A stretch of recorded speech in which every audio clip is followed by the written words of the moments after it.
Ladies and gentlemen, welcome to the Errol Barrow Center for Creative Imagination. We wish to inform you that no eating, drinking, or smoking is permitted in the theater. Also note that no photography or videography is allowed unless prior permission has been granted by the management of the center. It is at this time that we remind you to turn off or silence your cell phones. Please enjoy the presentation.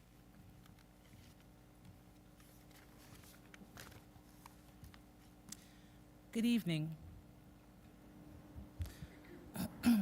Professor Winston Moore, Deputy Principal of the UWI Cave Hill Campus, Mr. Julian Rogers, distinguished guest speaker, Mrs. Goodwin Rogers, and Claire Haynes, Dr. Henderson Carter, Department of History and Philosophy, the head, and chair of the 60th Anniversary Planning Committee, Mr. Noel Wood, Chief Executive Officer, the Nation Group of Companies, Ms. Carol Martindale, Editor-in-Chief, Nation News, Mr. Anthony Green, General Manager, Starcom Network, Mr. Ronnie Clark, Program Director, Starcom Network, Mr. Sherwood McCaskey, and Ms. Nadia Foster, representatives of the Caribbean Broadcasting Corporation, Dr. Alison Leacock, Chair of the National Training Initiative, members of senior management and staff of the University of the West Indies, specially invited guests, members of the media, ladies and gentlemen, both in this physical space and online, welcome. Thank you for choosing to be a part of this event, the 7th lecture in the Legacy Lecture Series, jointly supported by the Nation Publishing Company and the Cave Hill campus of the University of the West Indies. It is an impressive name, Legacy, because it's both a memory and a wish. Legacy speaks to the value we hold to what has been accomplished, gained, protected, and to the potential and promise we believe can occur for the future. Legacy requires the capacity to treasure the past and revere the future, and its significance is best understood within community, which is why we're gathered as such this evening. In bringing together two institutions, but also the communities that allow these institutions to hold up what has been accomplished and to look toward the future. Therefore, I'm grateful to have representatives of these institutions, Dr. Tara Innes, Senior Lecturer in History at the Cave Hill campus, and Mr. Noel Wood, CEO of the Nation Group of Companies, to share a few remarks at the opening of this lecture. So let us please welcome, firstly, Dr. Innes to the podium to give her remarks.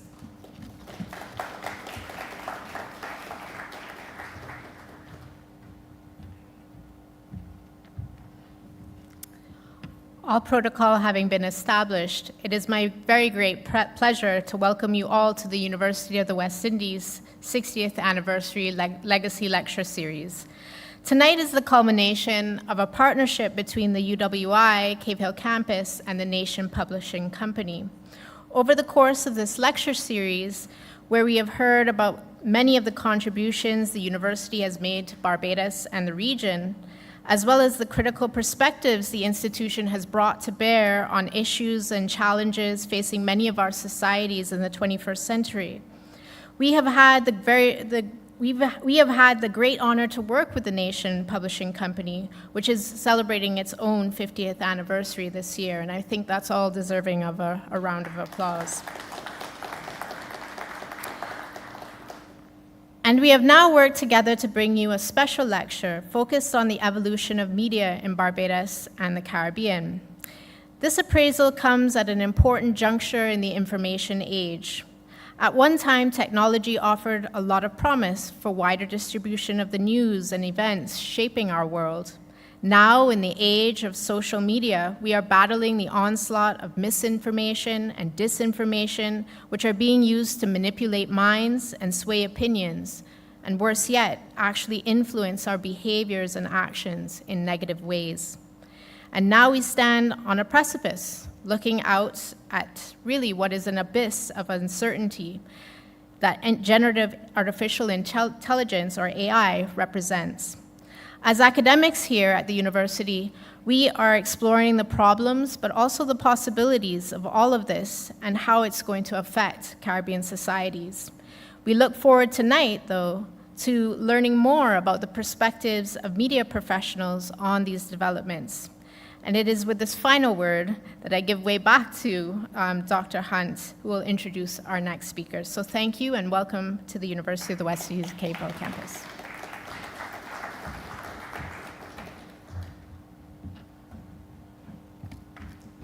Thank you, Dr. Innes, for your insightful observations. I'll be brief. I'll simply just invite Mr. Wood to give his remarks on behalf of the nation.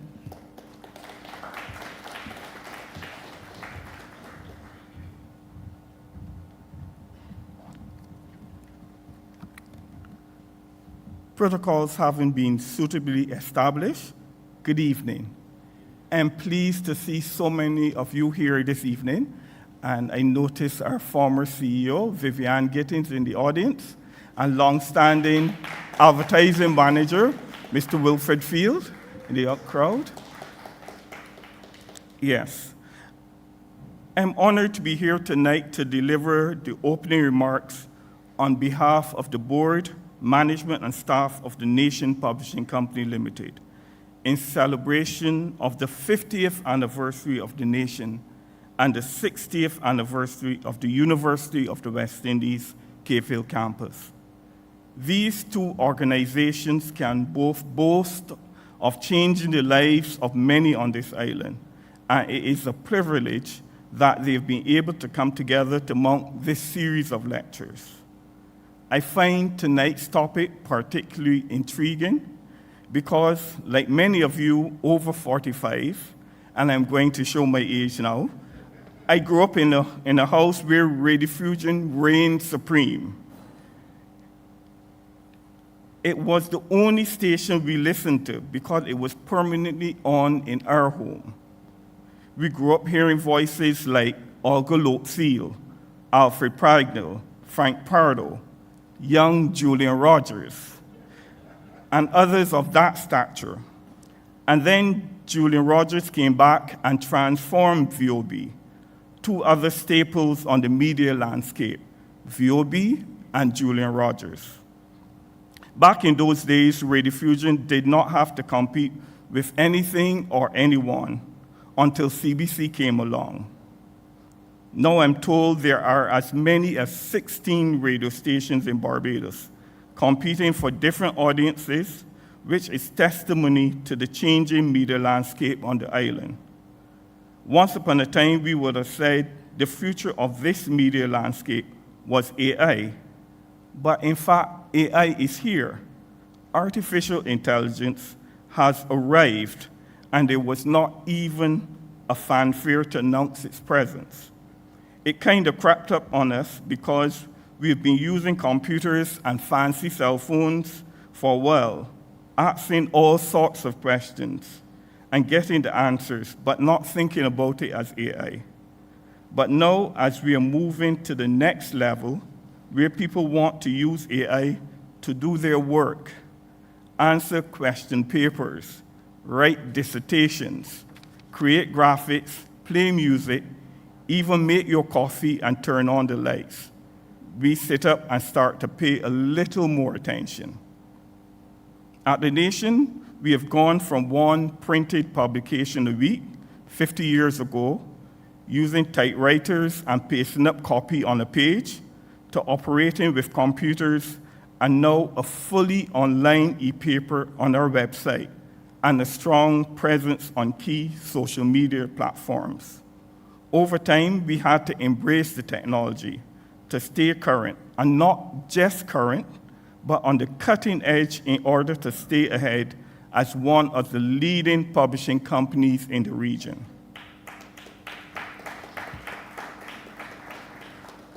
But however we move forward in the future, we will always be mindful of the principles laid down by our founders, principles of good journalism based on honesty, integrity, and truthfulness.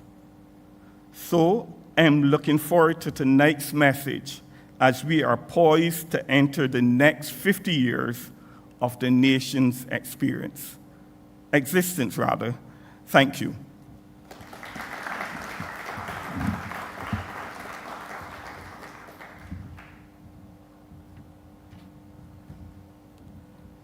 It now falls to me to introduce tonight's featured speaker, and I feel as though I'm going to be echoing some of Mr. Wood's observations. The Caribbean has its stories, its voices, its memorials. And as a regional university with an international reach, we have the responsibility to build on and protect the knowledge and experiences of where we are, where we come from. This is part and parcel of creating legacy. Thankfully, as I have observed earlier this evening, this is not a responsibility we shoulder on our own. As many of our Caribbean scholars have pointed out, our region's cultural legacies and practices tend to the communal, which is why that responsibility is shared with others, especially those devoted to the development of our avenues of expression, recollection, and vision, among whom are those in media. Through media, we create a sense of place, of cultural identity, of visibility, that is always in the process of shaping us and what we value. As Mr. Wood pointed out, for those old enough to remember a pre-internet world, media was in a different way already social, in that it has always done the work of connecting us with the world beyond our homes. But that connection was mostly one way.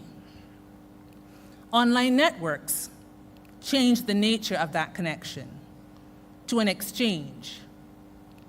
And who is to say where artificial intelligence will take that relationship? Thankfully, this evening's speaker is well qualified to answer that question, especially within the context of our region. With over 50 years' experience in the media industry across this region, Mr. Julian Rogers has done the serious, valuable work of creating and sharing the stories and images of the Caribbean in his capacity as broadcaster, journalist, producer, publisher, and media manager.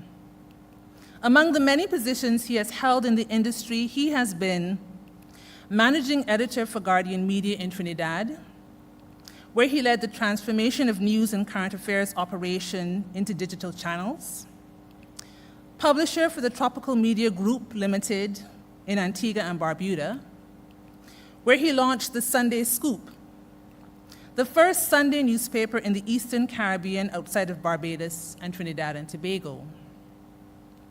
While the manager of the Antilles Radio Corporation Limited in Montserrat, he was instrumental in reformatting the station towards expressing its Caribbean sensibilities. And as has been observed earlier, for those of us in Barbados, he may be more familiarly known as the program manager of VOB, Voice of Barbados, and in a real sense, the voice of Barbados, as a radio show host and anchor. Mr. Rogers is proudly linked to the university, first as a graduate, then as an advisor in the university's communications programs, and currently, in his role as managing director of Media Rogers Group, a contributor to media development with UETV and the Media Institute of the Caribbean. Essentially, accolade and accomplishment can done. But I must, so that you can hear from the man of the evening, unmistakably a regional citizen, a pillar of Caribbean media, please join me in welcoming to the podium Mr. Julian Rogers.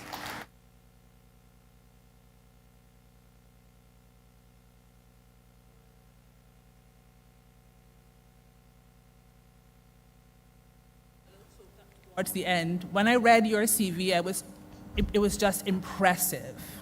It's just phenomenal to see the amount of work you've done. And so, as I said, invite him to the podium, but I really meant invite him to the stage, because it's from here you'll be giving your presentation. So once again, please welcome Mr. Rogers.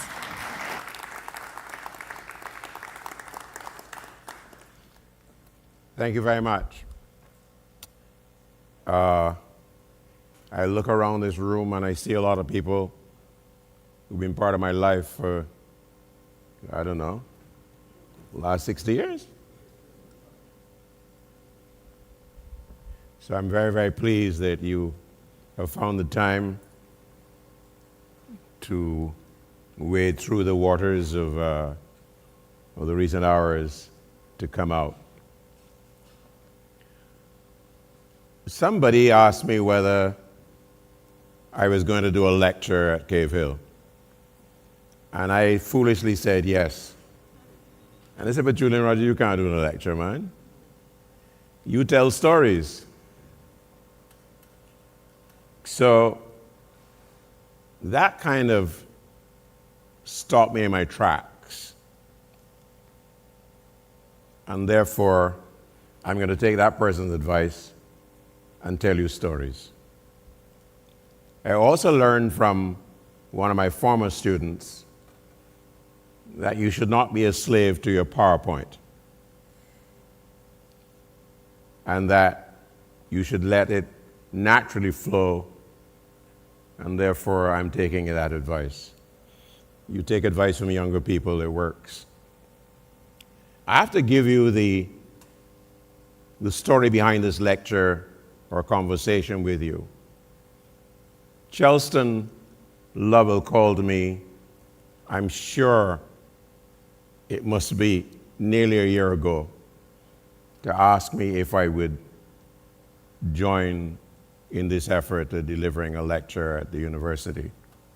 And I said yes, not thinking what would be required of me. Until a few months ago, he called again and he says, we have a date. Would you be available in November? And I said, yes, I'll be available in November, as long as it is close to my birthday, which is the 11th. So I expect all of you to start singing happy birthday now. So we finalized that the lecture will be done on this date. Then he called me back and he says, so what is going to be the title of your lecture? And I said, can I call you back? And I went to my computer, where I live 24 hours a day when I'm not sleeping, and opened up my PowerPoint, which is my first tool anytime I'm working.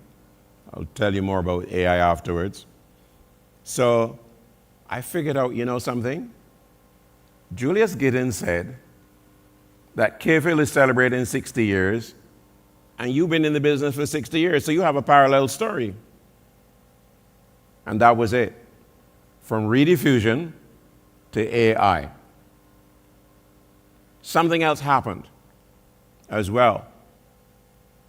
I have been trying my level best to respond to the people who tell me every time I talk about my experiences across the Caribbean in media, they say, Rogers, you should write a book. And including Julius, of course. And my daughter, one of my daughters, Shani, who studied at a very prestigious university in the United Kingdom, Leicester, famous for training a lot of media people, I started writing something, and I showed her. She's my daughter. She loves me very much.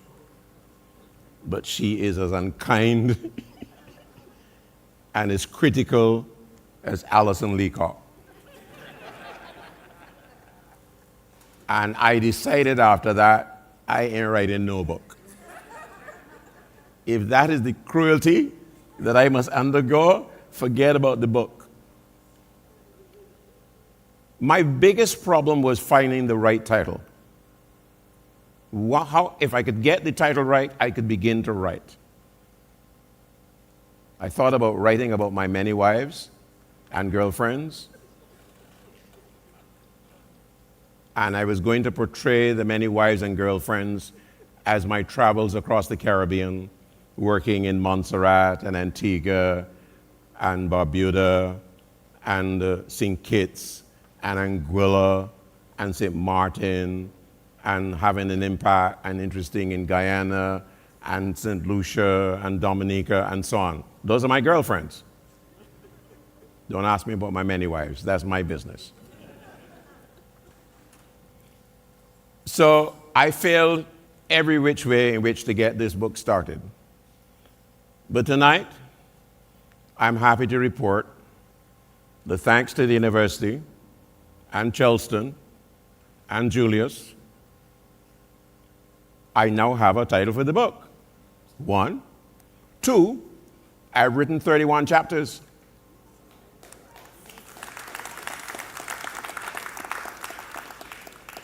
And the first draft of it I sent to a very famous journalist in Jamaica called Keynote James, who, having read, called me up and says, "Have you got a publisher?" And I said, "No, I mean, I could self-publish, I suppose, or that's what you do these days." He says, "No, you have enough here to send this to a publisher." And I said, and my wife, Alison, said immediately, "So you'll get a big deposit on the book?" That was our main concern. You're going to get an upfront fee? I don't blame her. So I have to tell you tonight that I've written so much about the book. I have found a tool online, thanks to AI, to assemble and rearrange the chapters, etc. And I've also set myself a timeline, which was something that Keynote James said to me. He says, "When do you think you'll finish the book?" Hear me, by Christmas. He says, "You sure?" I said, "Well, you know, yeah, this is November. I go to Barbados, I come back. I could spend like 3 weeks writing and whatever else. I'd have nothing else to do, and so on." But I get up very early in the mornings. It is a bad habit from television, where in doing morning shows, I'm up at 4 o'clock, and I'm on the road by 5 o'clock to get to the station to make sure that my face looks right and that my show rundown is right and my guests are standing by and the production crew have coffee and so on. And it came to me. You have to be crazy to talk about putting together this book by December. But you could do it in time for the 60th anniversary of your entry into media, 1st March 2024. I have a timeline, friends. So you can invite me back for the book. So here we are. I have a title. Wow.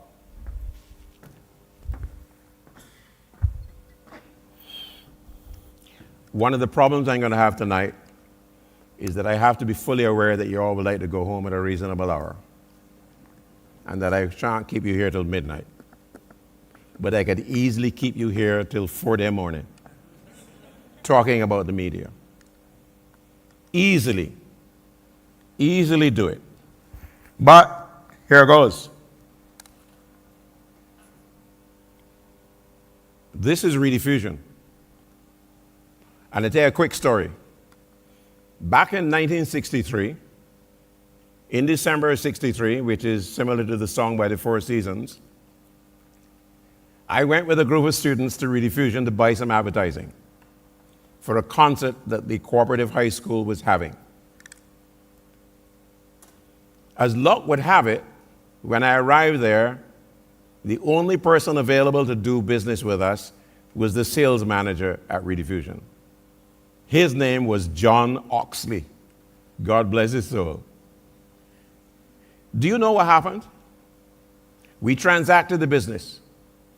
And when it was finished, John Oxley turned to me and he says, "Young man, are you interested in radio?"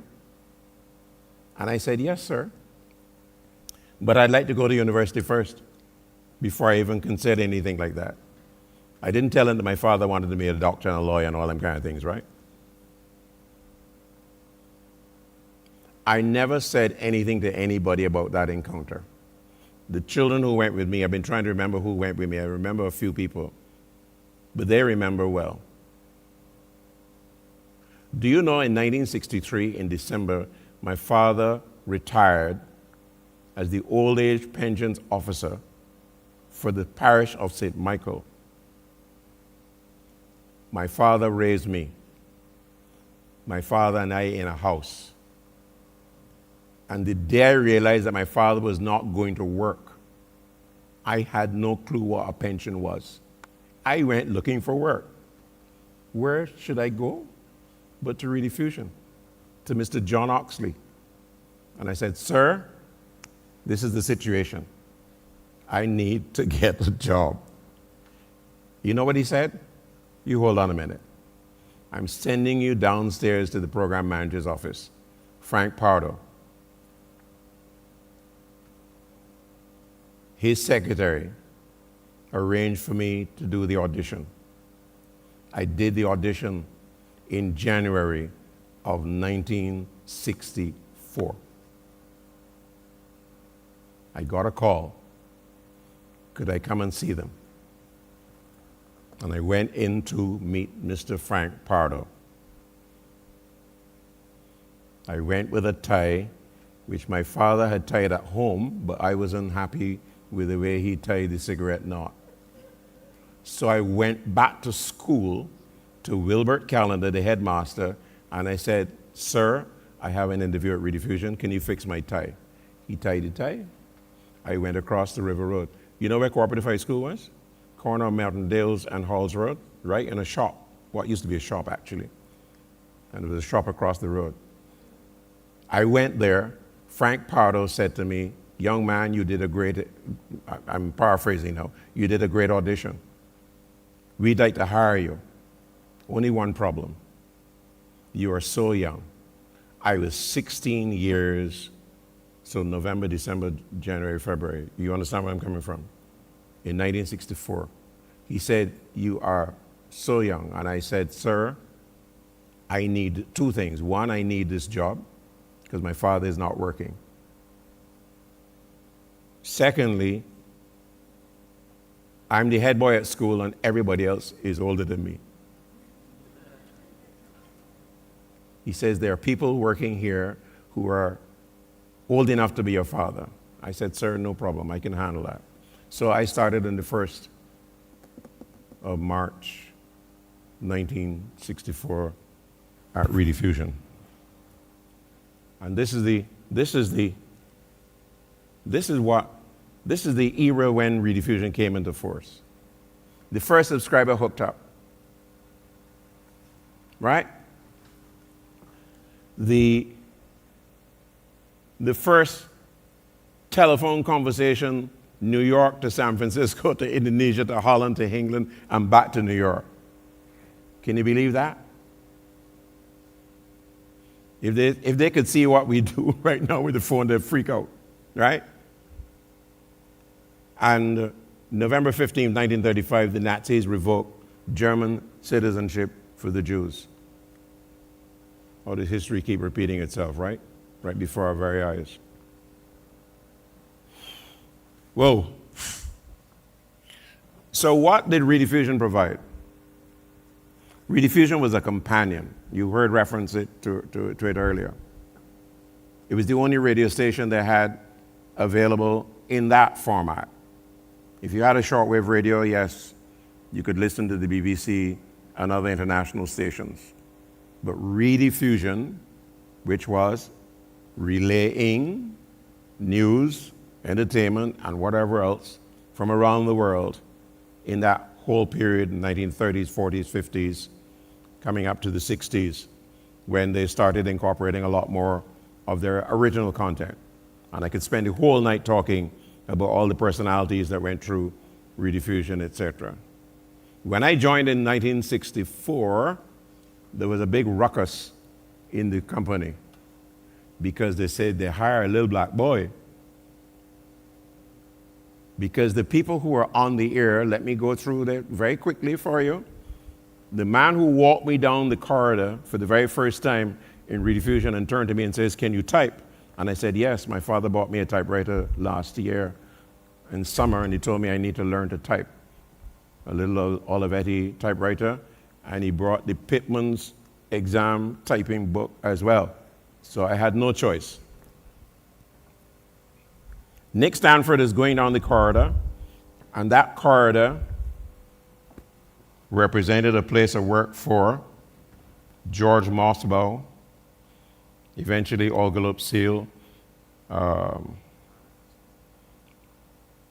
Rampersad, Yusuf Ali, Leslie Sion, a tonload of very special journalists, Joe Broom, who you feared to hell, who strode down the corridors, and if you did anything wrong on the air, he would let you know that you should go back to your grandmother's house and stay there and never come out again. These were giants. And this little fella arrived 16 years old, not even 17, expecting to be a radio announcer. And what happened? He took me straight to the program department. I walked in, and all these people were there preparing programs, typing away, etc., good-looking Marquita McKenzie, and so on, right? All that I'm saving for the book. You all can get all of them stories, okay? But what I learned was that rediffusion was the source of everything that Barbadians believed in the news, first of all right? There was a standard at rediffusion that was controlled not just by Frank Pardo and Alfred Pragnell, but by Pappy Lovell, the security guard who went to Cuba and cut cane and whatever else and came back to Barbados. And if you made a mistake on the air, God help you when you were coming back to try and leave the building, Pappy Lovell will just quietly say, "Boss, it wasn't too good today, you know." That's his standard, okay? That was rediffusion. Death announcements. Till today, rediffusion's still making plenty of money, right? From death announcements. Not only rediffusion, every radio station and TV station across this Caribbean and the newspapers as well. So you need to understand what force rediffusion was at that time. It was cable radio, guys. For you who are too young and let me explain to you how the thing worked.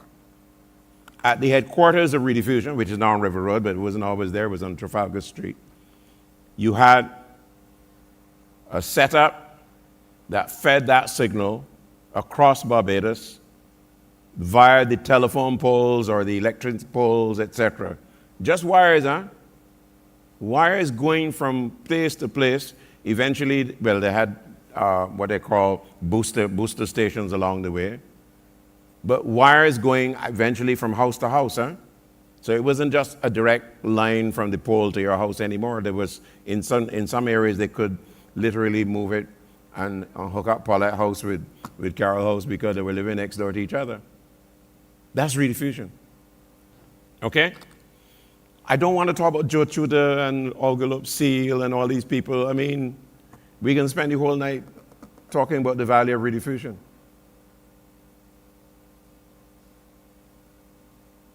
Calling program. Frank Pardo did a calling program once a week, on a Thursday night. Leslie Sion, brilliant, not just in putting the news together, but presenting it. What an outstanding voice. And a guide and a mentor for me. 1966, I am doing my first real serious outside broadcast, and I'm there busy looking over the notes in the newsroom and whatever else, and Leslie Sion hovers over me very quietly and says, "Young man, tomorrow, when you're on that broadcast, I want you to just talk about what you see." All them notes and things that Alfred Pragnell prepared, and so on, the history of this and the ding. And I followed it to the letter, so much so that when I returned to Rediffusion, Leslie Sion said, good job. Okay, you know, you do a little bow, right? Good show. One of the best compliments I've ever received in my life, okay? Okay, let me move on, because we can be here the whole time. This here is a Grundig radio. It has a turntable in it. It can tune in to the AM stations. They have FM in them days. Forget about that. Right? Shortwave and medium wave. The shortwave can go all around the world. All around the world. The medium wave could go a great distance too. Let me explain something. If you transmit it from Barbados on AM, that signal literally skipped across the water and went all the way to Guyana. That is why when I later years I went to Guyana to do a training program with the broadcasting company there. And the people say, "But we listen to Voice of Barbados every day. And we want to be like you all." Right? So that was AM. All right. This shortwave story, I have a great story coming up in my book.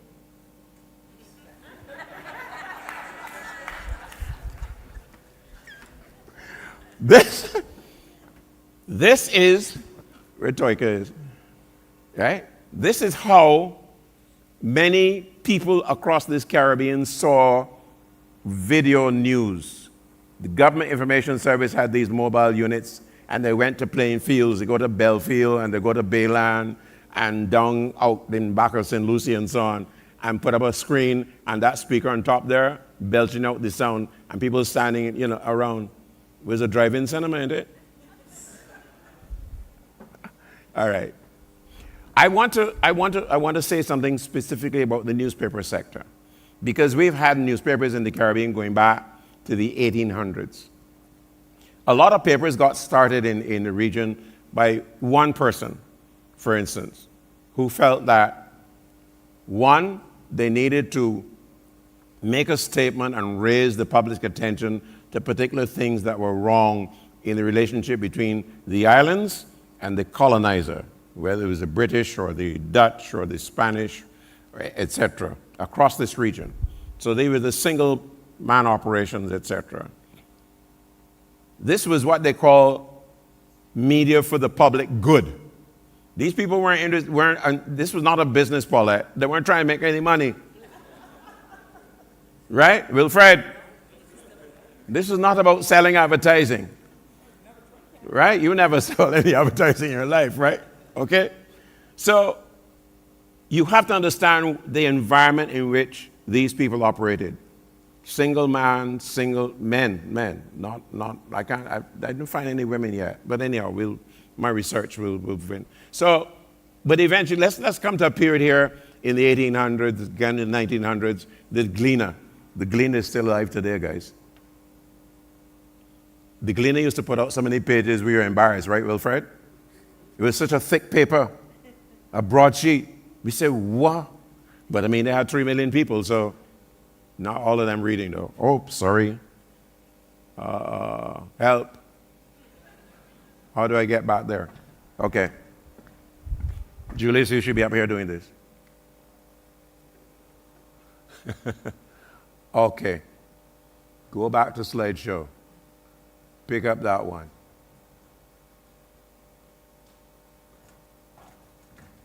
I'm there. Slideshow from current slide. It's all right. I think I'll be all right. Yes. That's a good one, though. Oof. Slideshow from current slide. Come on, work with me here. Huh? Ask who for help, Julius. All right, while you work on that, let me just tell you. We had many newspapers. Right, okay, so that's the Gleaner. That's Jamaica. Can you imagine we had a paper called the Barbadian, Wilfred? We even had one called Penny Paper. You know how much that would cost, right, product? Right? Look at that. Right? This is an Antiguan paper. You all think Antigua easy? Right? Sorry, camera guys. Bahamas had the Argus, among many papers. Dominica still had a Chronicle until recently, actually. Chronicle is also a famous name for one of the papers in Guyana. Yeah, this is the Penny paper. This is Barbados. See? We got St. Lucia, Gazette. There's another Gazette. St. Christopher. Where is St. Christopher? You know where that is? St. Kitts. Right? St. Kitts. And the West Indian. The West Indian is an interesting story. You students at BCC should look at the history of the West Indian because it is both Grenada and Barbados. Okay? It tells you a lot about the linkages at the time between these territories. Aha! My father sent me to the Barbados Advocate, number 34 Broad Street, which is now the mall, to see a friend over there and to drop off some stuff. And the press operation is on the ground floor, and it was the hottest place. I swear blind, that was where hell was, right? But that was the hot type area. There were the men putting these letters together to be able to print the paper. It was hot type. Okay? That's a great story to check out on. This now, you move from there to this. When I went to work with the Observer, and many of you in the printing business here would understand, that the whole effort was to get to computerization of as many functions as possible. It meant less people, but there was greater efficiency, greater speed, if you needed to change stuff, etc., in terms of the plates and whatever. And printing is a highly consumptive business. It uses up a lot of material. So you need to really keep tabs on the cost of operation. So there you are. So we move from small monkey presses, etc. Some people use a stenograph, a photocopier, all kinds of things to print paper across this Caribbean. When I went to Antigua to the Observer in 2001, right? They had a very small press. And really until today, they're printing a paper, not printing anymore because everything has gone online, but it was letter size. They're accustomed to it, and that was it. They had a tabloid for some time with the outlet, and so on. They had the Antigua Sun, which Alan Stanford, put up his big press and so on and produce a paper. But I'll tell you something here, which I want all of you to be aware of how expensive it is to print a newspaper. And I'm making an appeal to you today because I know what it is. That everybody, every family in Barbados should make a commitment to buy a newspaper every day. That's the first thing. I know that no, serious. I tell you why. Some papers are online. If the paper is online and you can subscribe to the paper online, even if it is free, let me explain what I'm driving at here. The cost of producing the paper is highly expensive. It is nowhere near what it used to be many moons ago. I'll tell you why. They have to buy newsprint. And every year, that newsprint cost is going up. Newsprint is trees being cut down in Russian forest and wherever else, and Canadian mills and whatever. And the people who are producing the paper for us to use to print the newspaper have formed a cartel very much like how the oil cartel people have done. And they decide the price. So my last check with my former financial controller is, she said to me, Mr. Rogers, that price that we budgeted for in 2021 is now heading somewhere close to $1,200 US a ton for the paper. Let me give you one other element in this matter, is that the formula is that you must have the cost of production of the paper represented by the street sales. So what's the circulation manager, my good friend? What's his name? Edmund Holder. So Edmund Holder is expected to have his band of people go and sell enough papers to cover the print costs. What are the print costs? The paper, the staffing, the machinery, the servicing, spare parts. You go through the whole works. It don't happen like that anymore. So that is why they hung Paulette and tell her, if you don't sell enough advertising to pay for the cost of the printing of the paper and all the other costs that we have in this company, dog, eat your supper. Am I correct? Okay, good. I'm not telling tales out of school. I am fresh from managing a newspaper company, so I know last December I was the managing director of the Jamaica Observer, so I can tell you. I'm not telling anything, so I know exactly what's happening. So Vivian will be hounding, right, at the top of the chart and saying, but I have to go to the board and tell them something. Okay? All right. So I'm giving you that sneak, huh? You're reinforcing my message. I have to reinforce that message, Noel. After all, we're in the business together. Okay?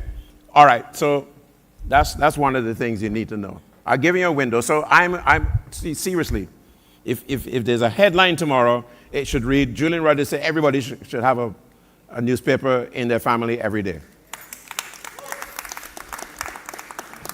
Okay? It makes a lot of sense.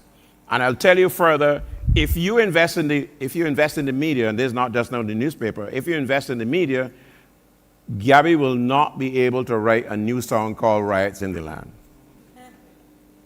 Because if the populace of Barbados or Trinidad or Jamaica or Grenada or whatever the case may be don't have an outlet for their frustrations and concerns and issues and whatever else, there will be riots in the streets. Trust me. You have to look at the media as a key player in the development of these countries. And if there's no platform for people to talk, to share, for the media to act as an educator and entertainer and whatever else, we're going to have problems. And the only way the media can do that, because some people don't realize the media is a business. Just like Pine Hill Dairy. Only difference is the people down in Fontabelle, either the Advocate or the Nation, don't get land at $100.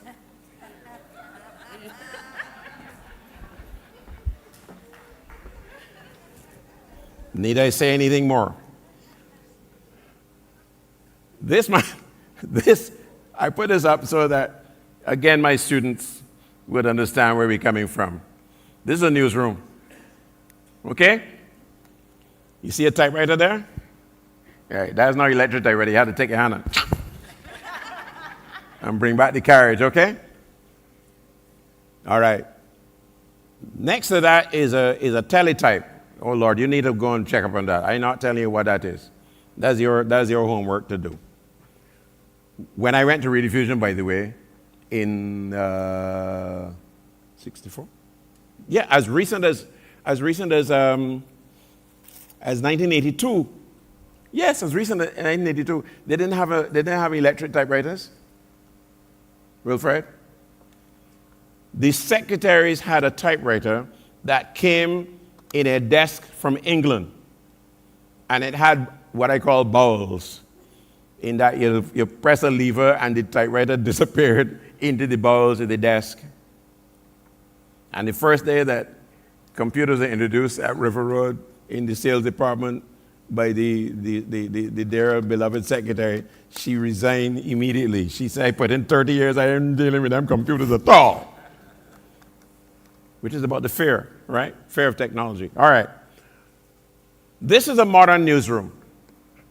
This is the Guardian in Trinidad, where I spent the whole of 2018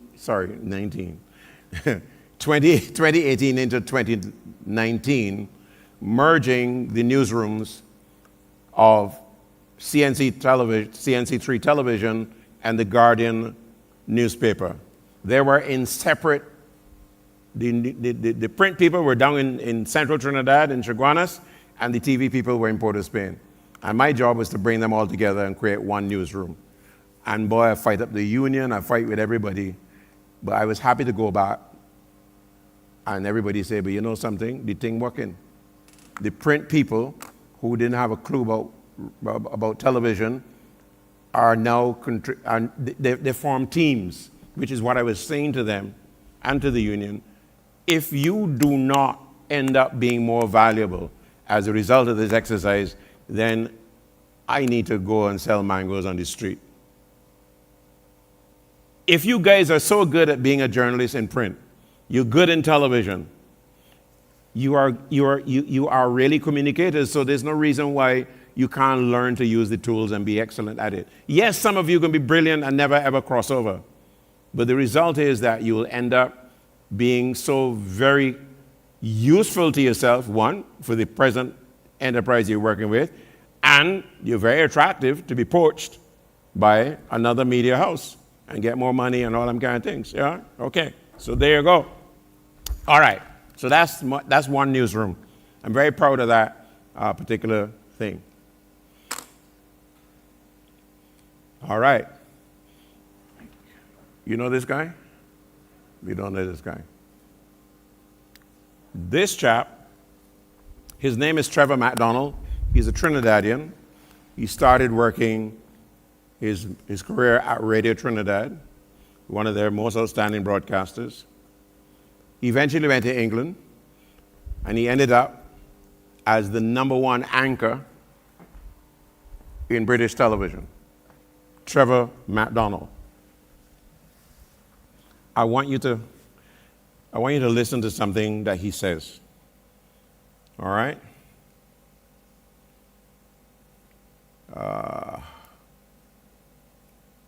I don't think I got it right, but let's see. And that's the way it looks tonight. And that brings to an end my association with the news at 10:30. Thank you for watching, and thank you for all your generous messages. Good night, and goodbye.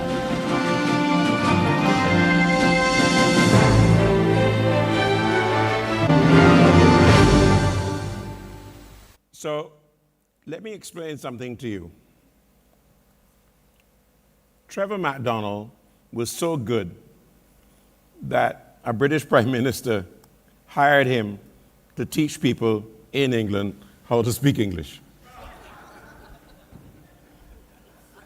So help me God. In national responsibility to teach English people how to speak English. You heard him just now? Excellent diction. If you hear him in an outside broadcast, if you hear him in an interview, he's the guy who was interviewed Mandela, and he's been to war zones, all kinds of things, etc. That's a guy that you need to research, right? Right, okay, so we got that in your heads. CBC, 1963, Radio Barbados, down in the Lazaretta. Remember, we only had rediffusion up to that point, huh? But Errol Barrow decided it was time that Barbados had a radio station. And not just for Barbados. This is one of the things I want you guys to remember. Not just for Barbados. It was called Radio Barbados, but he intended it for the entire Caribbean, hence the Caribbean Broadcasting Corporation. We got black and white TV 1 year later. You see 63? When I went to Rediffusion, right? Okay, I want to be in radio? Good. 64, black and white TV came. And then later on, of course, color. But I have to tell you that television also came to other Caribbean territories. JBC at the top, you see the guy with the big afro? You recognize Hugh Crossgill? Right? Bahamas, television. This is ZIZ in the corner. And I'll tell you a quick one on the ZIZ story. That was the time when St. Kitts, Nevis, and Angola were all together as one state. And Mr. Bradshaw was the premier at the time. And he's giving the British some trouble, so they called him up one day and said, boss, what is it want, man? And he said to them, would you give us a television station? He said, all right, good. So they sent the engineers down to St. Kitts, and the engineers spent a whole day driving around looking for sites to set up this radio and television operation. And they came back to his office, and he says, well, tell me. And they said, well, we saw some places, blah, blah, blah, blah. And he says, hold on a minute. Let me show you exactly. And he got them into his Land Rover Jeep and drove them out to his house. And he says, I live here. He says, over here is the Army compound. That's where I want my radio and TV operation. Secure. To this day, you don't go to ZIZ unless you drive through the Army compound. Protected. Okay? I'll tell you more about that in the book.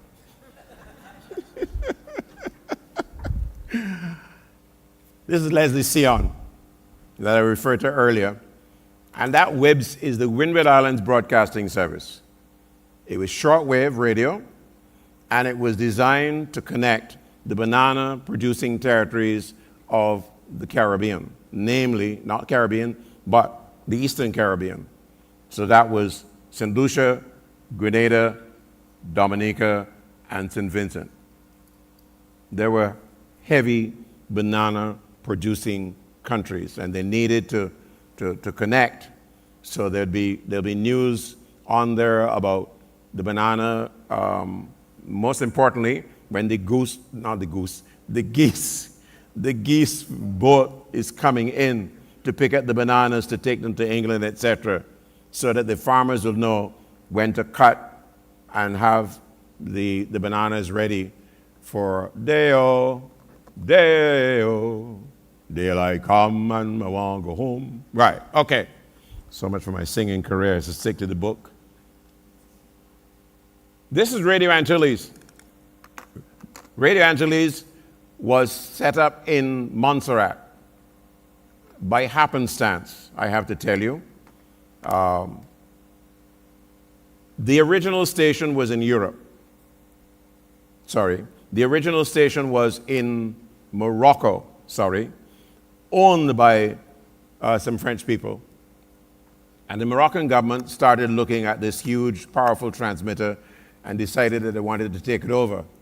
And in the dead of night, the owners spirited that transmitter out of Morocco and left in place a much smaller transmitter for the government to take over.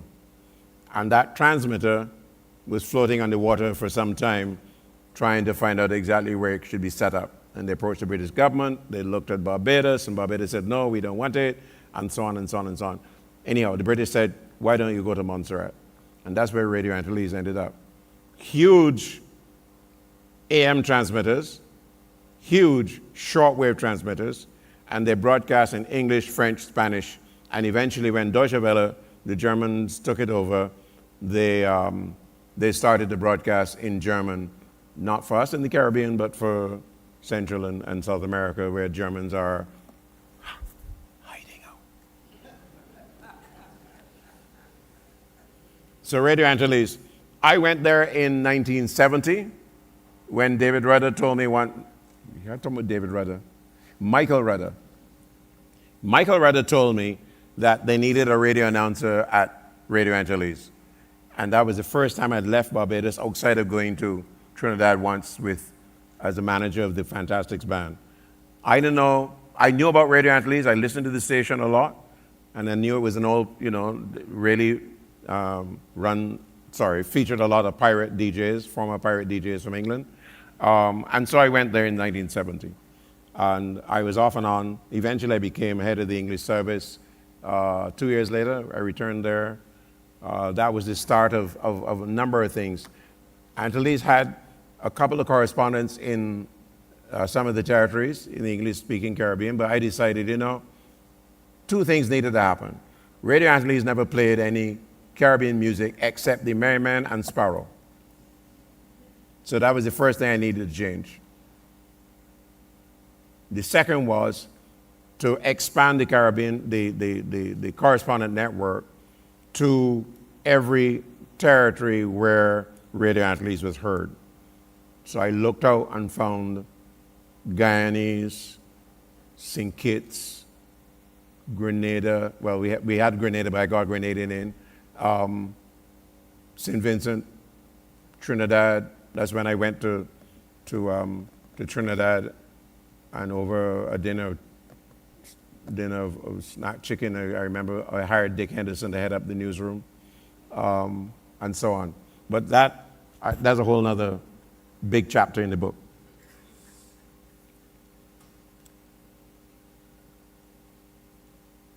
I want to raise this matter of the BBC Caribbean service because I think it is part of our media landscape. Here was a situation where we had Caribbean journalists based in London beating the tail off of us back in the Caribbean by making good, solid connections. They had 4-hour difference anyhow. But the stamp of the BBC, one, allow them to have access to people, particularly leaders, when we in the Caribbean didn't have access to. In other words, we're calling from the BBC Caribbean service. Can we speak to Prime Minister, please? And you get put on to the Prime Minister. But if I pick up the phone and call Prime Minister, I ain't getting through. You understand? That was the way it was. But they provided a vital service for us. And of course, it goes back, way back, when a lot of the outstanding authors, writers, etc., were broadcasters and contributing to the content of the BBC Caribbean service. So you'll see going back to 1943, the service was closed at one point, then reopened again, and then shut down in 2011. And a long list of famous people were there. All right. I have to go to the controls because some of you are familiar with this sound. Oops, sorry. Julius, I'm not doing something right here. What is it? Anyhow, let me tell you what that is. What the zeros and the ones, really, the sound that was supposed to come out there was when you had to dial up for internet. You remember the song? Right? Okay? And sometimes it connected and sometimes it didn't. Oh, man. Look at us now. 100 meg at home. No problems whatsoever. Okay? Come a long way. Talk about coming from a long way. Look at that. The evolution. Who in here had a Nokia phone? Everybody? Everybody had a Nokia, right? And look how they lost their way now. Anyhow. How many people had a brick? What I call a brick, next to the red phone? Huh? Yeah, next to the Nokia was the brick. Okay? That's a Motorola Fold, which is now topped off by Samsung's Fold and Flip, etc. Okay, so much for that. How many people had a Collier's Encyclopedia in the house? Put your hand up high. Right. Every Bajan house had to have one of them. There were two things that used to happen on the weekend, Allison. The man that's picking up, the Indian man picking up the money for the clothes, and the other fella picking up the money for the encyclopedia. Right? No matter how desperate your family was, Your parents can make sure you get an encyclopedia in the house.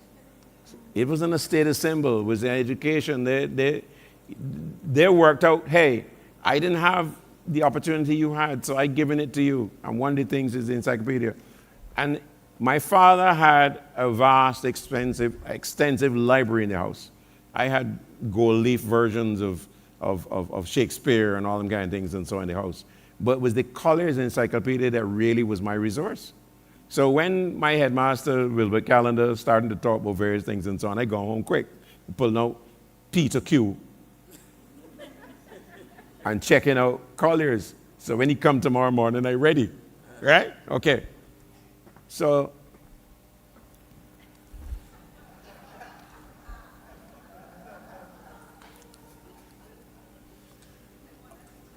yeah.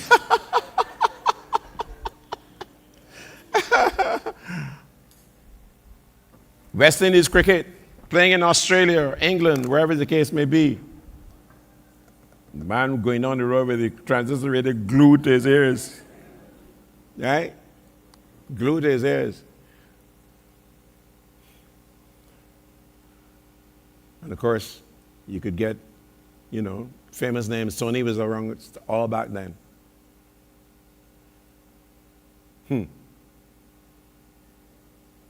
So here we are now. I put this up, and I'm sorry, this is Lara making big scores, right? But I put that up because I want to tell you another story here. For a long time, the only way for us to find out how the West Indies were playing was to listen to the radio. Okay? That was made possible by cable and wireless, providing what was known then as a circuit, a line between Australia and Barbados, and then distributed to the rest of the Caribbean radio stations. Cost a lot of money in those days, as you would expect, right? From cable and wireless at the time, providing they didn't have any competition, right? I put up Caribbean Broadcasting Union because the leaders of media at that time decided, oh boy, this thing is so expensive, we really need to get together, make one approach to cable and wireless, we share the costs. And so Barbados, Jamaica, Trinidad, and Guyana paid a major portion of those fees for those circuits, right? And the other territories were paid on their share. That was one of the ethos of CBU, Caribbean Broadcasting Union. You'll hear me talk about people like Hugh Chumley and so on. And the other was to bring together producers and writers and journalists in what they call Project One. So that you had somebody from Jamaica, somebody from Antigua, somebody from Trinidad, and somebody from Guyana, and they went to one territory to do a particular story. And they did that package, and then they sent it back. And one of the things I remember was I was at university in 74, 75, and the first ever Commonwealth Prime Minister's meeting was held in Jamaica, and the CBU gathered a set of us together. Think about that. Ron Sanders, Jones P. Madeira, Julian Rogers, a little fella, right? And a Jamaican core of people. And every day, our job was to track down the leaders of the Commonwealth Prime Ministers and tell the stories to the rest of the Caribbean every day. So that is part of that history. Of course, the CBO has gone on to doing much more than that in subsequent years. Then Kana, which is really the successor to what was Reuters Caribbean, it is like we gained our independence then, and we started now with our own staff and driving the news production process with our own networks of correspondents. The CMC was really a commercial side to this entire business. The CBU and the CPBA, was it? Anyhow, there are two groupings, both making an approach to the European Union to set up a set of satellite, what do you call that? The dishes, big dishes, these transmitters. Anyhow, And they said, well, why don't you guys join forces and create one entity and make one approach? So that's where CMC was born. Quick one on training, which I think is very, very much at the heart of where we go in the future. You have the Barbados Community College, you have CARIMAT, and by extension, wherever the university is, there's some training component there. King Gordon School in Trinidad, and the Media Institute of the Caribbean, which is in recent times, concentrating particularly on investigative journalism and really, really doing an outstanding job. Kiran Maraj and Wesley Gibbons, etc. Do you see me? Anybody see me? I had an afro. What's wrong with you? Right? Yeah. Louis Lee Singh at the end from Trinidad. The chap at the back, I can't remember his name, but he was at the Jamaica Information Service. Salisha Ali in the wheelchair from Trinidad and Tobago. She had lost her legs in a train accident many moons before that, many moons. Outstanding broadcaster. Rose Willock behind her. Alma Mokien, who was at University Radio, and she was a mature lady who decided that, hey, they have a training program at university, I'm going to be there. Up above her is Keynes from St. Kitts. Behind him is a chap whose name I'm trying to remember from Guyana. That's Michael Maycock there with an afro next to him. Down in front here, this little lady is Flo O'Connor from Jamaica. Oh boy, fantastic lady. Michelin from St. Lucia next to her. Avril Hossain, Trinidadian, doctor in communications, etc. Patel next to him is from Jamaica Broadcasting. Avril Rollins, who was the deputy principal at the time. Eustace Usher on the end here from Belize. Cheryl O'Neill from Trinidad and Tobago, who decided that, hey, we have econ on the program. Many of you haven't done econ. I'm going home for my books in Trinidad and come back and teach you all behind the chapel. Behind her, Granville Newell from Jamaica. Oh gosh, Trinidadian guy is next to her. Gail Maturin. You all know Gail Maturin? Some of you know her. She was at the Office of Negotiating Machinery here in Barbados. The brightest person in the whole class was that guy at the back, Frank Campbell from Guyana. Frank Campbell from Guyana. Among our lecturers was Professor Rex Nettleford and Roy Auger. And we used to scramble into Rex Nettleford's office at the Trade Union Center. It was big enough, you could only turn wrong in it, right? And 30 of us going there. Some of us on the ground, one of us standing up, what of us going, because you don't want to miss a Rex Nettleford class, you mad or what? Huh? There's a man teaching you about history, government, and politics of the Caribbean. You don't get sick. You don't miss that class. You don't miss Roy Auger, etc. All right? You miss Compado, right? Quick one. Professor Comper taught economics. When he came to the class, he was the first class. Every day, daylight saving time. So you understand Jamaica dark at that hour. And we saying that, why does we have to be here? I mean, this place dark, right? Anyhow, Comper would come into the class and he have a little speaker system and he come and he set it up. He have a very, very small voice, so you have to amplify that voice. The most boring class anybody. Boring class. Comper, Professor Comper. But all of us, this girl, Cheryl O'Neill, determined that we would pass econ. She'd go home in the break, she'd bring back her books. And guess what? She said, half of you will sacrifice to go to Comper class in the morning. And the other half will go with me behind the university chapel, and I will teach you all econ. You know, all of us pass econ. Right? Comper put down a book in the thing. You see this here? This is a telephone directory, which is a waste of time anyhow these days. He brought the economic report for Jamaica, which was about so big so, and put it down on all the desks in the exam room and tell us, please find the stories. This is the first time we ever see that publication in the first place. But that was it. But we passed. Anyhow, that's COMPA. Okay, let me move on. How am I doing with time? I suppose it's 11 o'clock, right? Okay, I'm going to go to a couple of things. One is the reality of social media. This is where Facebook is. I showed this earlier to somebody during the rehearsal, and they said, but they can't believe that Facebook is still on top. It is. I know many of you on the Instagram, etc., but it didn't reach nowhere near Facebook, right? Check your facts. This is October reading for social media.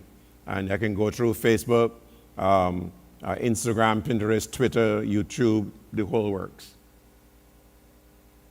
One of the things I need to draw your attention to is the mergers of media companies in the Caribbean. And the two prominent ones are in Barbados, Trinidad, and Jamaica. So RJR, Rediffusion Jamaica, right? Okay. And the Gleaner merged. So that's one. And then, of course, you had the merger of the Nation and Caribbean Communication Network, right? And when I say merger, maybe that's not the right word to use, Noel, right? There's a business. Let's come back to the business of this. And the matter of scale, if your market is too small, what do? You look to export, ain't it? So the Nation got exported.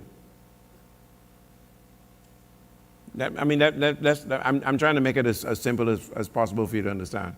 But importantly, you understand the kind of visionary people involved in this Caribbean in terms of the media. So somebody like Ken Gordon, who worked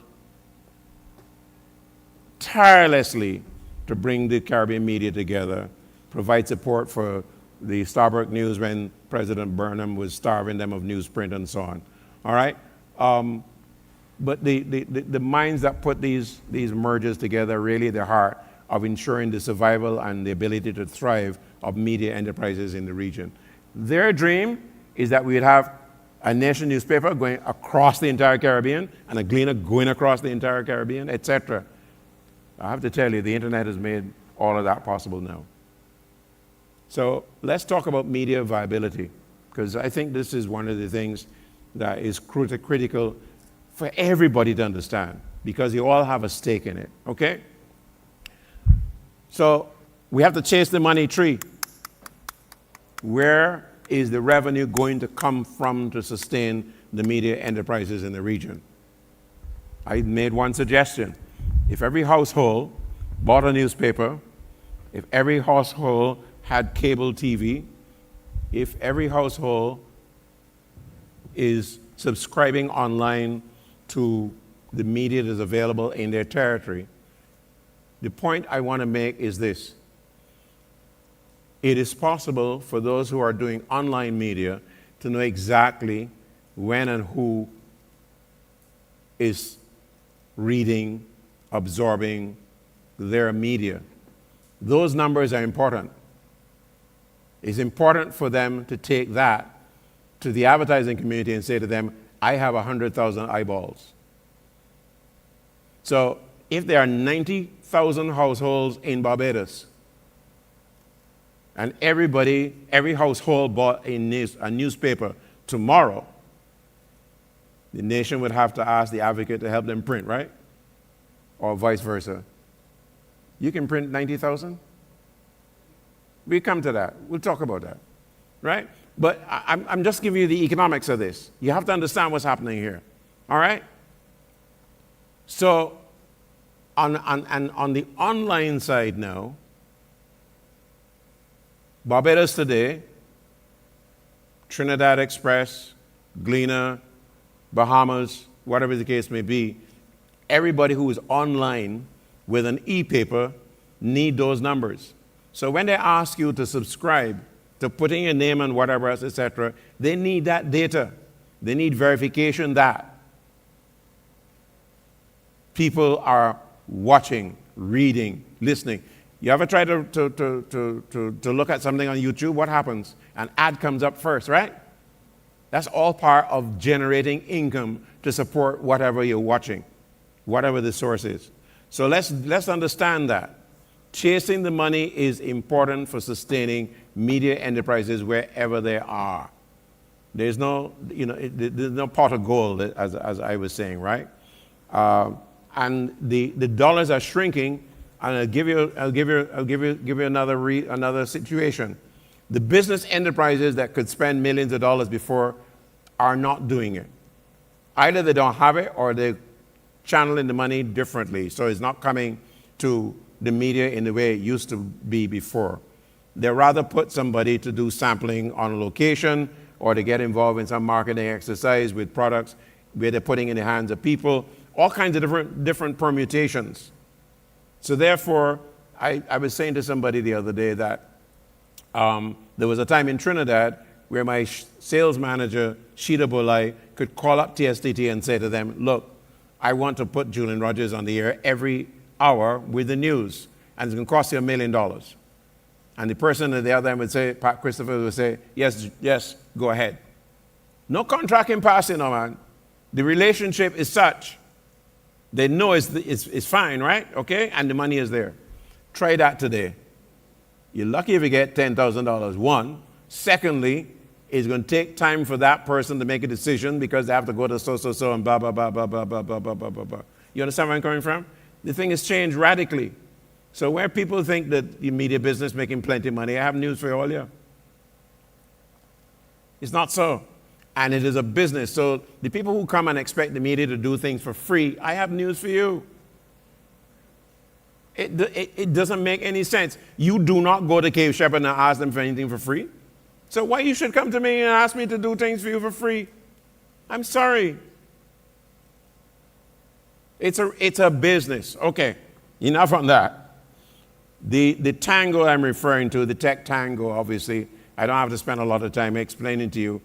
The challenge here is that some people are embracing technology, others are mortally afraid of it, as the case may be. But the reality is it is with us. It's not something coming down the pipe. So all of you who are using, how many people have Samsung phones in this place? Samsung. Who have Apple? Right, okay, boy. All right.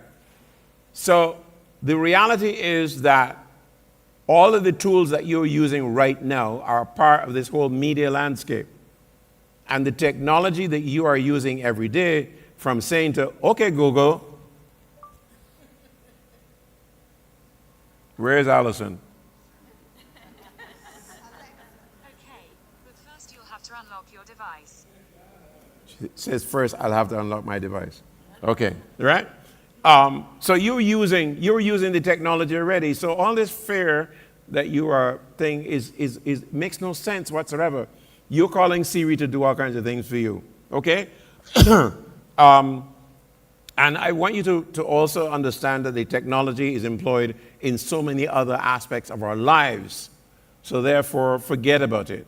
And Bill Gates, by the way, said in his newsletter, which I read yesterday, that in another 5 years, we are going to not use any apps, which is going to be a death knell for everybody doing an app right now.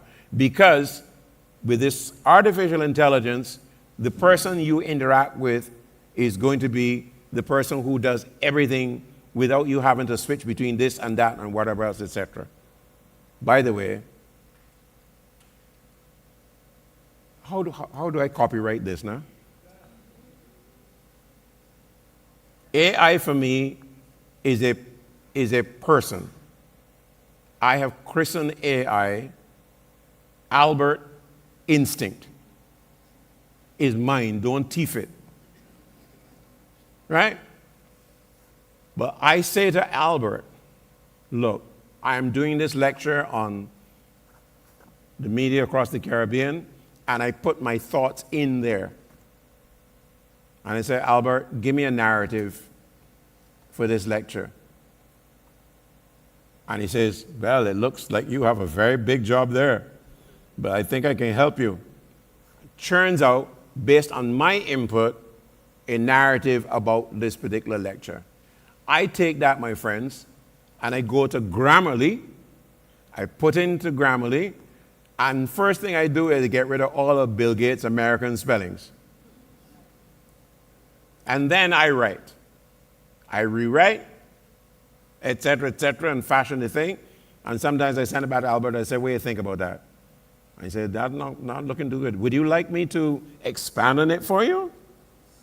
So I'm telling you, this technology is not just about young people. Everybody of every age, you already have the tools. Please begin to use it. All right, the attention game, I talk a lot about the audience, the importance of maintaining an audience is very, very hard in this digital environment because where before the media had a captive audience of so many thousands of people or millions of people as the case may be, that thing get put up, this pie get cut up in so many pieces now that if when you say that you are number one in the market and you look at your numbers and say, well, hold on, compared to who? You're not as big as it used to be, right? But you still have to try to earn the revenues, et cetera, to sustain the enterprise, but that's a whole nother game. This is my top 10 in terms of media viability. That's 1, 2, 3.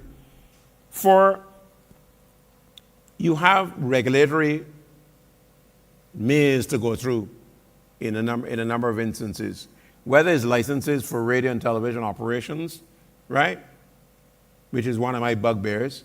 And I will tell you in the book my attempts to give Barbados a second television station and how it failed, because after I write the Prime Minister's office and tell him I want a license for TV and radio, and I was there feeling very smart with myself with Jeanette Lane Clark and Linda Warren and this body, next body, I get a one-line letter that says, "Dear Mr. Rogers, the government does not intend to grant any additional licenses at this time." 1986, the night of the election, Errol Barrow, let me give him his proper title, National Hero, Right Excellency, right, had said that night that he intended to give CBC competition.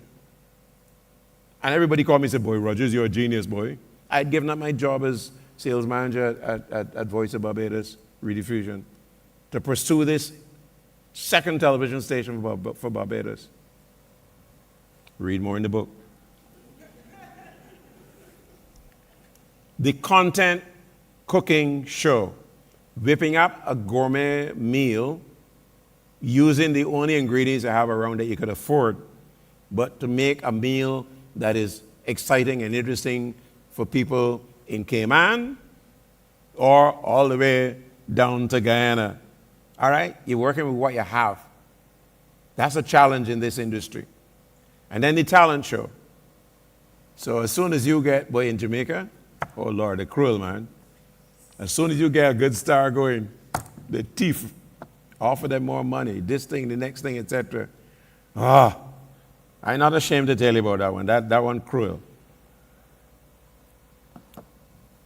Number 7. Where your audience literacy is concerned, you have a job.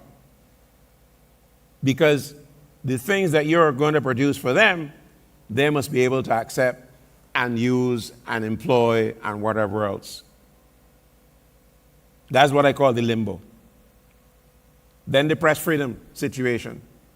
We're lucky, by the way, in our Caribbean, in most cases, in recent times particularly.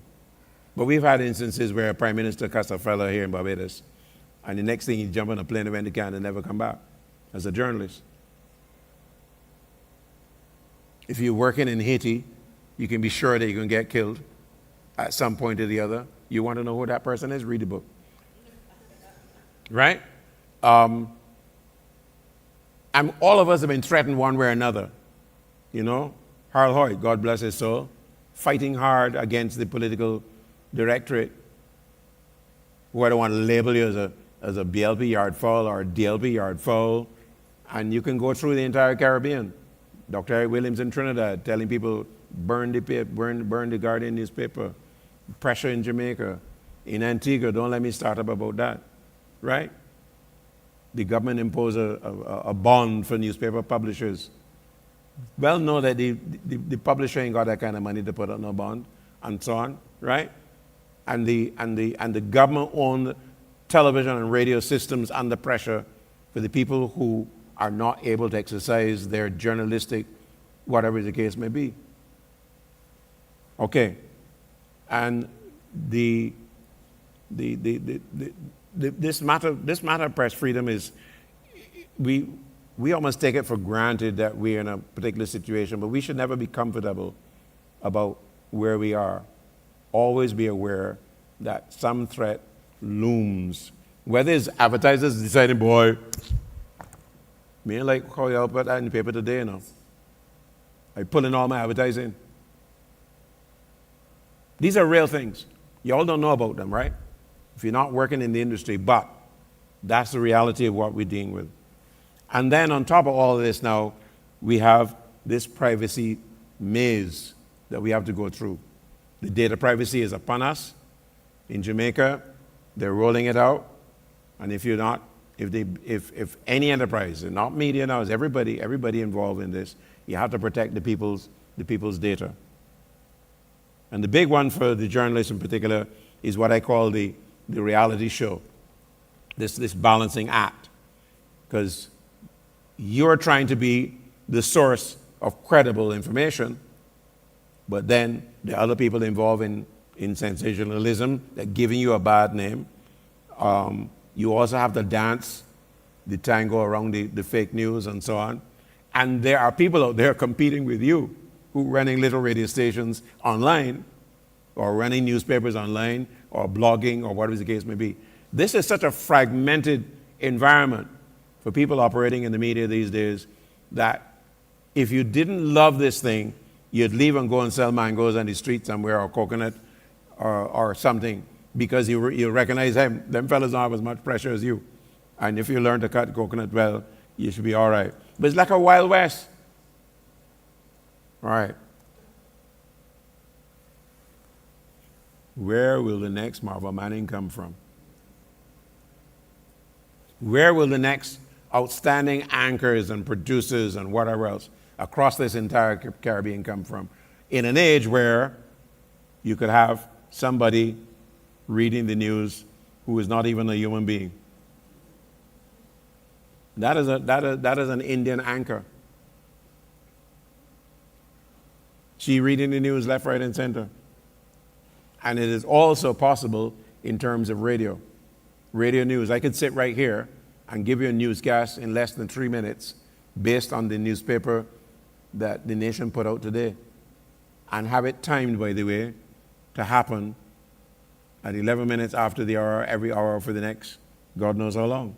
And I can give you a female voice and a male voice, and I can give you Julian Rogers' voice, even. I ran a test the other day, and my greatest fear was that when the AI voice did the news, he didn't get the name of Reggie Dumas in Trinidad right. He called him Dumas. So you can imagine I'm in Barbados, you can imagine if I clone my voice to read the news, and my clone voice mispronounced Reggie Dumas' name, I can't go back to Port of Spain. Okay. On the newspaper side, I want to, the next slides are really focused on what would you do with AI. Okay? What time is it, by the way? 4 more minutes. Okay, fine. So the timing is fine. I will tell you that AI can be used for many things. Circulation forecasting, pricing as well, and subscriber retention. You got a lot of the analytics available to you, which you would have a lot of work, spend a lot of time dealing with. You can work out and create hybrid models. You can work out exactly across promotion strategies, and so on. And in an age of declining readership, you can use AI really to analyze the trends and make adjustments, etc.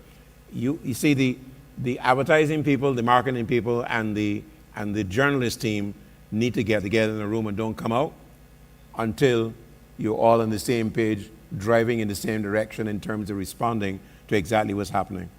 And you have the demographic shifts that you have to decide now. Get to the statistical department and find out exactly how many old people you have between whatever and whatever, because that is your diminishing market. what are you going to do for the people who are 20 to 35, for instance? You have to be growing an audience for the consumption of the products that you're putting out. A lot of the algorithms that are available to you, you need to really use it very much so independent, working out what trends are, where they're putting in breaking news, etc. You have an ability to automatic fact checking, which I will warn you, by the way, the AI does get some things wrong. That's why we need human beings to double check. You call up the university. You can use it to gauge public sentiment on any issue that you want to work on, and get the audience the feedback, so that you're not operating in a vacuum and decide, boy, this is what I think we should do for the people. Okay. Anybody was around when this happened in 1966? Your first baby? This is the nation. 73, sorry. So you got that cover, and this is what the nation is today. This is what I pulled straight off their e-paper this morning. So I want to say at this point, and this is where I'm going to, I want to stand and deliver this, because I think it is important. And I will read what I do have here. Today, as we celebrate 50 years of nation's existence, alongside Barbados' anniversary of independence, we recognize that the nation has been more than a newspaper. It has guided our nation's story, nurturing our spirit of independence, and I applaud you. I applaud the nation with pride, admiration, and for your indelible contribution to our country's narrative. So let us rise and cheer and look forward with eager hearts to the following chapters yet unwritten. To the nation, you're a beacon of journalistic excellence. To a grateful nation, you are a cherished architect of our history.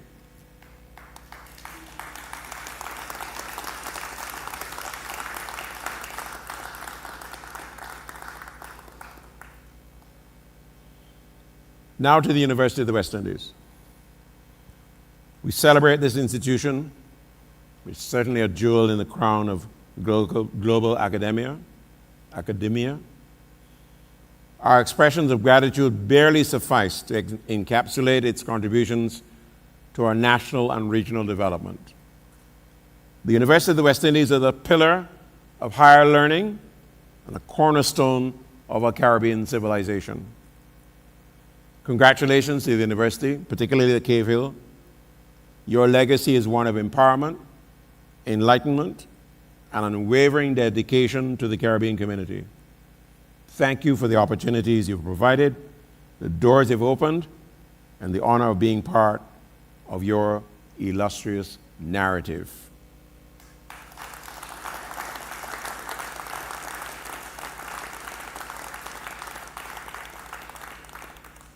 As a proud graduate of the University of the West Indies, I thank you.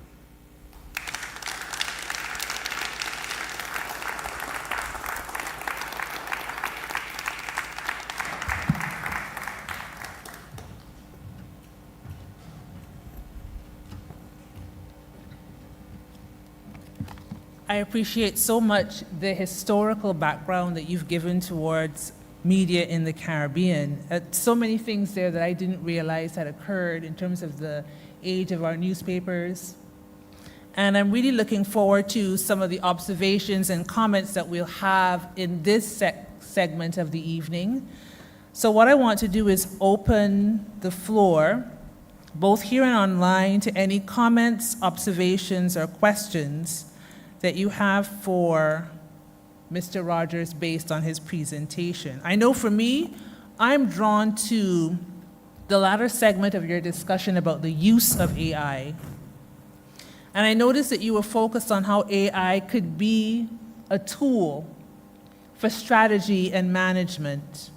And I wondered how you balanced that application of AI with its application as a writing tool Because you also mentioned how you use it to help craft the narrative you used in today's talk.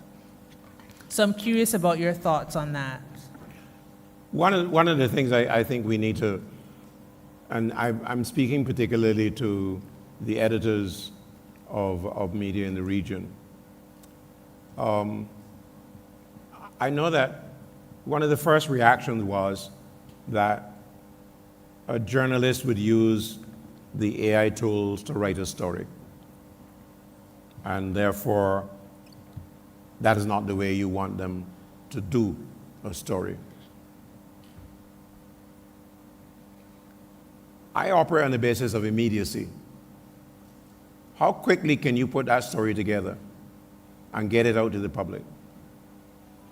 This is not the time where David Ellis in the CBC newsroom is putting 6 sheets of paper in the typewriter, 5 carbon sheets, writing the first line, dissatisfied, ball it up, throw it in the garbage, start all over again 3-4 times until you get the first line right. Those days are gone. So I am saying that the tools are available for you to deliver very quickly to the audience. The audience don't give a how you put it together as long as they can understand what you put together. So I'll give you a quick example. If I'm working with a television cameraman in the 1970s, 80s, even recently, and I go to a press conference, and I stand beside the cameraman, and I say to him, Alison Leacock just said something. What's the time code on that? In other words, where on that recording is Alison Leacock's comment about the training program of Coursera, right? Okay? I don't need to do that anymore. I don't need to ask him that. You know why? Because her comments ingested into AI, I can ask Albert, give me the quotation that she made on so. In seconds, it is there. Emmanuel Joseph, writing in Barbados Today some weeks ago on the governor of the central bank's report on the first 3 quarters of 2023. He wrote a great story, but not for mass consumption, which is a problem we have. So I took Manny's story, I wrote what I thought the story should be. I asked Albert, what do you think? Albert came back to me and said, okay, let me give you a hand at this. You know what I did? I turned around and ingested the governor's speech, the file, the literal file, put it in. I took the time to put it in. And I said, Albert, here's what I want. I want a story that is of interest to investors to Barbados. I want one for ordinary general public to understand what's happening. I want just quotes.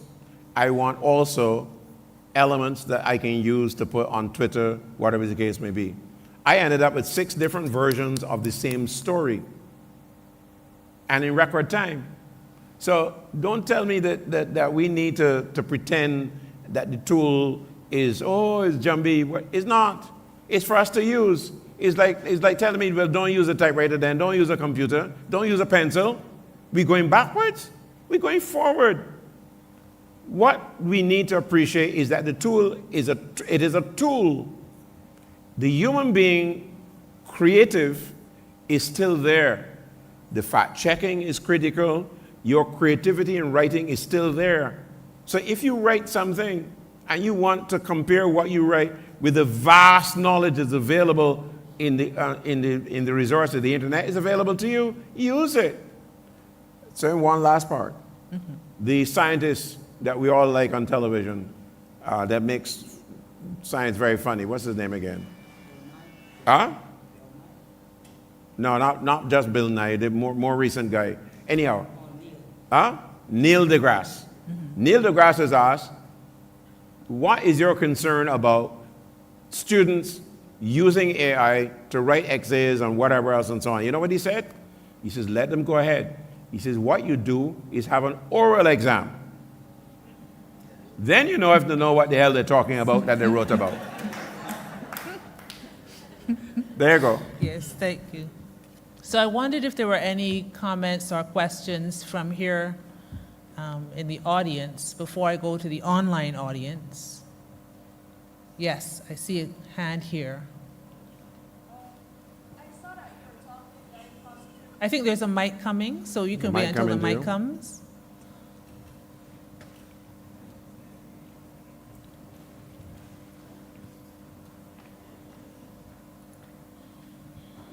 So I saw that you were talking very positively about AI and how it could be a very useful tool.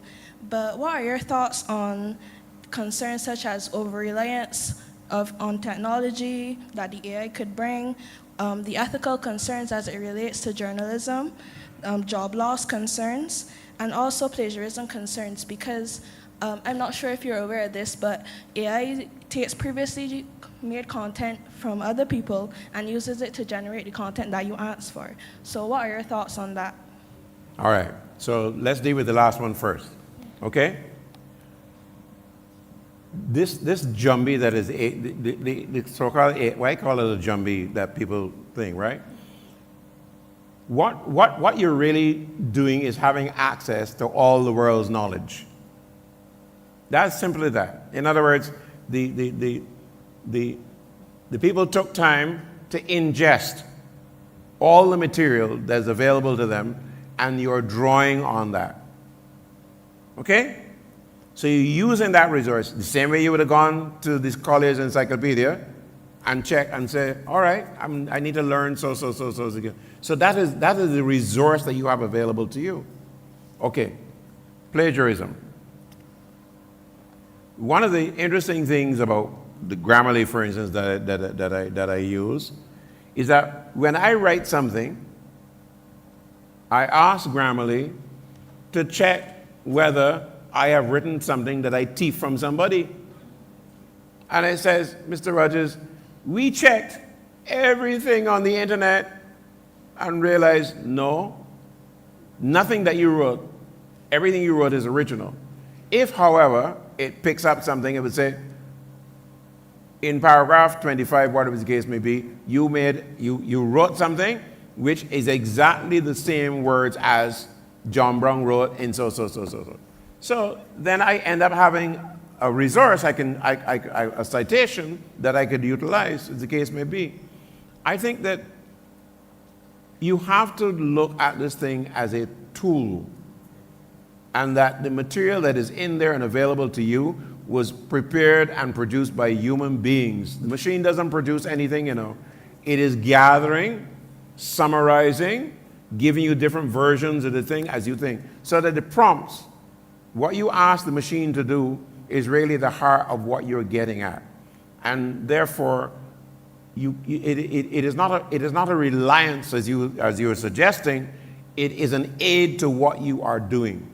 Look, if you have a grammar problem, and many students do have a grammar problem across this entire Caribbean, you write something, all right, put it through Grammarly, perfect tool. It will show you that your subject and predicate ain't right. Fix it, right? Beware of the French spelling, sorry, the American spelling of certain words, right? Summarize with a Z and all them kind of things, and so those require a human being to know what is right. It's not just AI putting you right. So you are learning consistently over a period of time what is correct grammar, and the superfluous words that you use, these extra phrases to describe something that's very simple. So remember, it is a tool. Use it well, and don't let it's not a crutch. It's a support mechanism for you to work. Did I miss any part of your thing? No, that's good? Okay, fine. I also wanted to know, do your thoughts still hold up when it comes to the generation of graphics and art through AI? Why not? At least again, in the same way it is manipulating words, it is also manipulating any other element that can be transferred we're gone beyond the zeros and ones now, okay? You're doing music. So if I have to do a jingle tomorrow, I have two choices. I can ask AI to make a jingle, or I can call Nicholas Branca. Right? But Nicholas Branca has already been using AI long time ago with his MIDI machine, because he wants to compose something original. He goes in the machine, he finds some chords. Eddie Grant been doing it. For Gabby, check what the tune is again, right? Okay? He's picking up chords. All of that is the technology at work. So you get an example of chords to set up something, and you add rhythm to it, and you add beat, and Eddie got vexed. I mean, Eddie got Gabby vexed as hell because he didn't. We always in the morning still trying to put this thing together. It is about using the technology to your benefit. That's it. I wanted to switch lanes a little bit while other people are thinking up their questions or observations to the comment you made about avoiding fake news. Yes. And I'm curious about the relationship that news, individuals who, like you say, will sit in their homes and create broadcasts, the kind of future relationship you see between those people, what we currently have as established media, and looking at information now as entertainment, because that's what sensationalism does. It takes information and turns it into entertainment. It's not about fact-checking. It's not about, the truth. And what's interesting about the implication of fake news is that it does have significant deleterious effects socially. Because if something is reported on falsely, people get emotionally, respond to it emotionally, they will act on it. So I'm curious about the ways in which you see established media, their capability of responding to fake news. All right. The current media have a tremendous problem in that everybody is now a reporter. Everybody is reporting immediately about everything and anything under the sun. So where, for instance, you had gossip. So we used to have a thing in the newsroom at CBC years ago where Arnold Dial would start to tell a lie at 11 o'clock in the morning. And by 4 o'clock in the afternoon, the story that he told was so big and different from what he said first, right? So we used to talk about this gossip train going through the building. People get on the phone and call somebody and say, boy, you're here, so. That person tells the next person, the next family, the next friend, which case may be, very narrow, confined compared to today. Now, you post it. You're posting it on Facebook. You're posting it on Instagram. You're posting it on all these things. All of those platforms have hundreds of people all taking that one story that is so wrong and carrying it all around the place. And the poor media people spending the whole day trying to get to the source of this story to be able to tell you the right thing. The damage is already done. The damage is already done. We had a case just recently in the news with the attack in the Gaza. The report said that the Israelis had bombed the hospital and killed 400 people and whatever else, and children and whatever else. It turned out that the number 400 was wrong. But it set off a chain reaction across the entire world. Because, boy, you can't kill 400 people. You mean, we reached the point now where we're quite comfortable with maybe if we kill 20. That's where we reach. You understand? But not 400.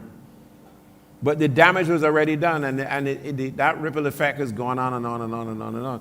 So the media is facing the problem of being the final arbiter of exactly what is news, up against everybody who goes down the road, sees an accident, takes a picture, and distributes it left, right, and center, including the bodies left, right. We can't do that. We can't put dead bodies exposed like that on the cover of the paper or on the TV. We cannot. It's against our rules of operation. Right? So what I want to, I see there's three questions, and there's one from the online community. So what I'd like to do is start here. Hold on, I have the mic. I'm You have the sorry. mic? I got the mic. Okay, Here for all it. right. I ain't getting no there neither. ever I consider was asked to stand, so I stood. I ever sat back down. consider the joys of job in radio? No, different guy. I got to keep standing. Yeah. Oh, dear. For the TV people. Oh, what a pity. I should have worn my hat, man. Yeah, excellent presentation, Julian. Thank you. Nice walk through history. I wish you had had the Christmas jingles in there, because I think Rediffusion and Christmas jingles came together. Yes. I'm not sure if you're familiar, but you're familiar with them, but Yes. some of the guys in here might have been too young. How many shopping days you have left for Christmas Right. and stuff. Have you done your Christmas shopping? And I've been begging a gentleman called the late Dennis Johnson to find those things, and when you threw the records out and you changed over to the new technology and stuff, all those things apparently got lost. And that's really a pity. But you mentioned quite a bit, and you brought back all of those memories and stuff. But the thing about AI, I have to say quickly, because I know she's looking at me, she has questions to. AI, I'm thinking, can do deeds and bills too. They can settle arguments and discussions. Mm-hmm. They can do contracts. Yeah. I'm thinking not about using it as a tool. I'm thinking about a complete replacement of swap out and swap in. And I don't know, that kind of swap out will be a hard ask for some individuals in Barbados, because, change is nice, but not that kind of a change. AI is certainly a very powerful tool and very threatening to certain types of professions in Barbados. But with regards to your particular profession, I appreciate the fact that you guys are excellent interviewers. You make people feel comfortable. You draw out the best in people. You put a gloss on the most average person, so by the time you're finished talking and interviewing them, they're very special. You make Larry King and those, and yourself, I think you got David Ellis in here somewhere. You guys are very good at interviewing. I'm not talking about the AI part. What about the part where you're supposed to operate as a fourth estate? Okay. I mean, that used to happen back in the day when you had the old-fashioned politicians, but nowadays you got these guys who are so highly qualified and highly skilled at using the media. It's very difficult now to demonstrate that these guys could probably go wrong, go off the rails. You'd end up polishing them even more, and they find them using the media now to make themselves look even better, as opposed to the media finding opportunity to demonstrate to the public, well, my job is to enlighten you, so by the time you get to the polls, you'll be far more educated. Right. Does that make sense? Yeah. It is an interesting matter that you raised, because only this morning, Chelson, you owe me, because you have me thinking about this situation night and day. I get up in the morning thinking about all the things I'd like to raise. You raised something, and I'll tell you what I thought of this morning. When I worked at Rediffusion moons ago, there were a couple of things that we had to know as radio announcers. One, how to react and handle if the Queen died. And the other was how to handle the politics of a general election. And what struck me today was that those rules have been completely rewritten. If the Queen dies, or had died, and any member of the royal family died while we were on the air, we had a guide that said exactly what we had to say, what music to play, when to go to, what do you call that again? No more wine and walk up music on the radio, etc. Morning period, right. Going to the morning period. All right, so that's on the royal family side. On the politician side, in relation to the elections, the party in power got the majority of the airtime during the election season, which was, from the time the what you call it was called.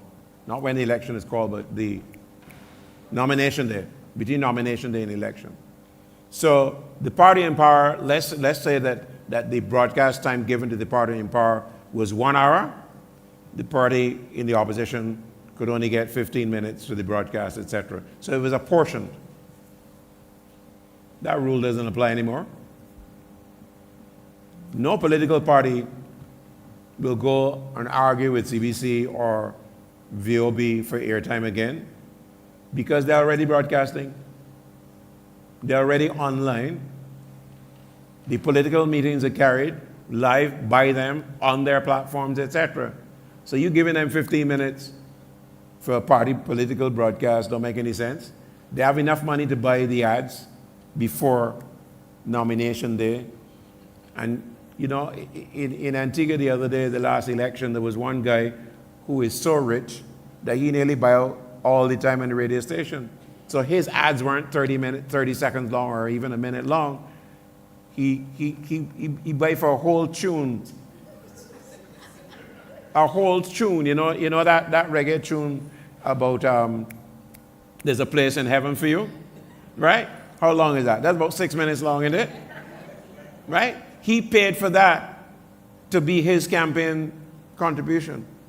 So the rules have changed there, and I think that what you're raising there is one of our biggest challenges, which is how does the media fulfill its role in a democracy? That really is at the heart of this discussion. So we're not just there reporting the news, relaying the news, but relaying, for instance, the counterpoint of contest between the political interest and the public. So the public needs to be informed best about whether they should vote for one candidate or the other. It's not everybody is a diehard yardfowl going behind one party or the other and going to every political meeting and whatever else. There are people who are not in the midst of that fray, but see the responsibility that they must vote. And therefore, they need to know exactly what are the ingredients of not just the party, but the individual, etc. There's where I think the media comes in. So yes, we give airtime to interviewing, opposing candidates in a particular constituency. We do interviews that we put in the paper and so on. There is a role for us. And I think that is something that we need to look very carefully at. We have to manage it, obviously, because, before we get accused of being siding with one side or the other, as the case may be. Look, in the Barbados situation, there clearly is a role for the media because you have one party holding all the seats. So how does the other side get to be heard and seen in this context?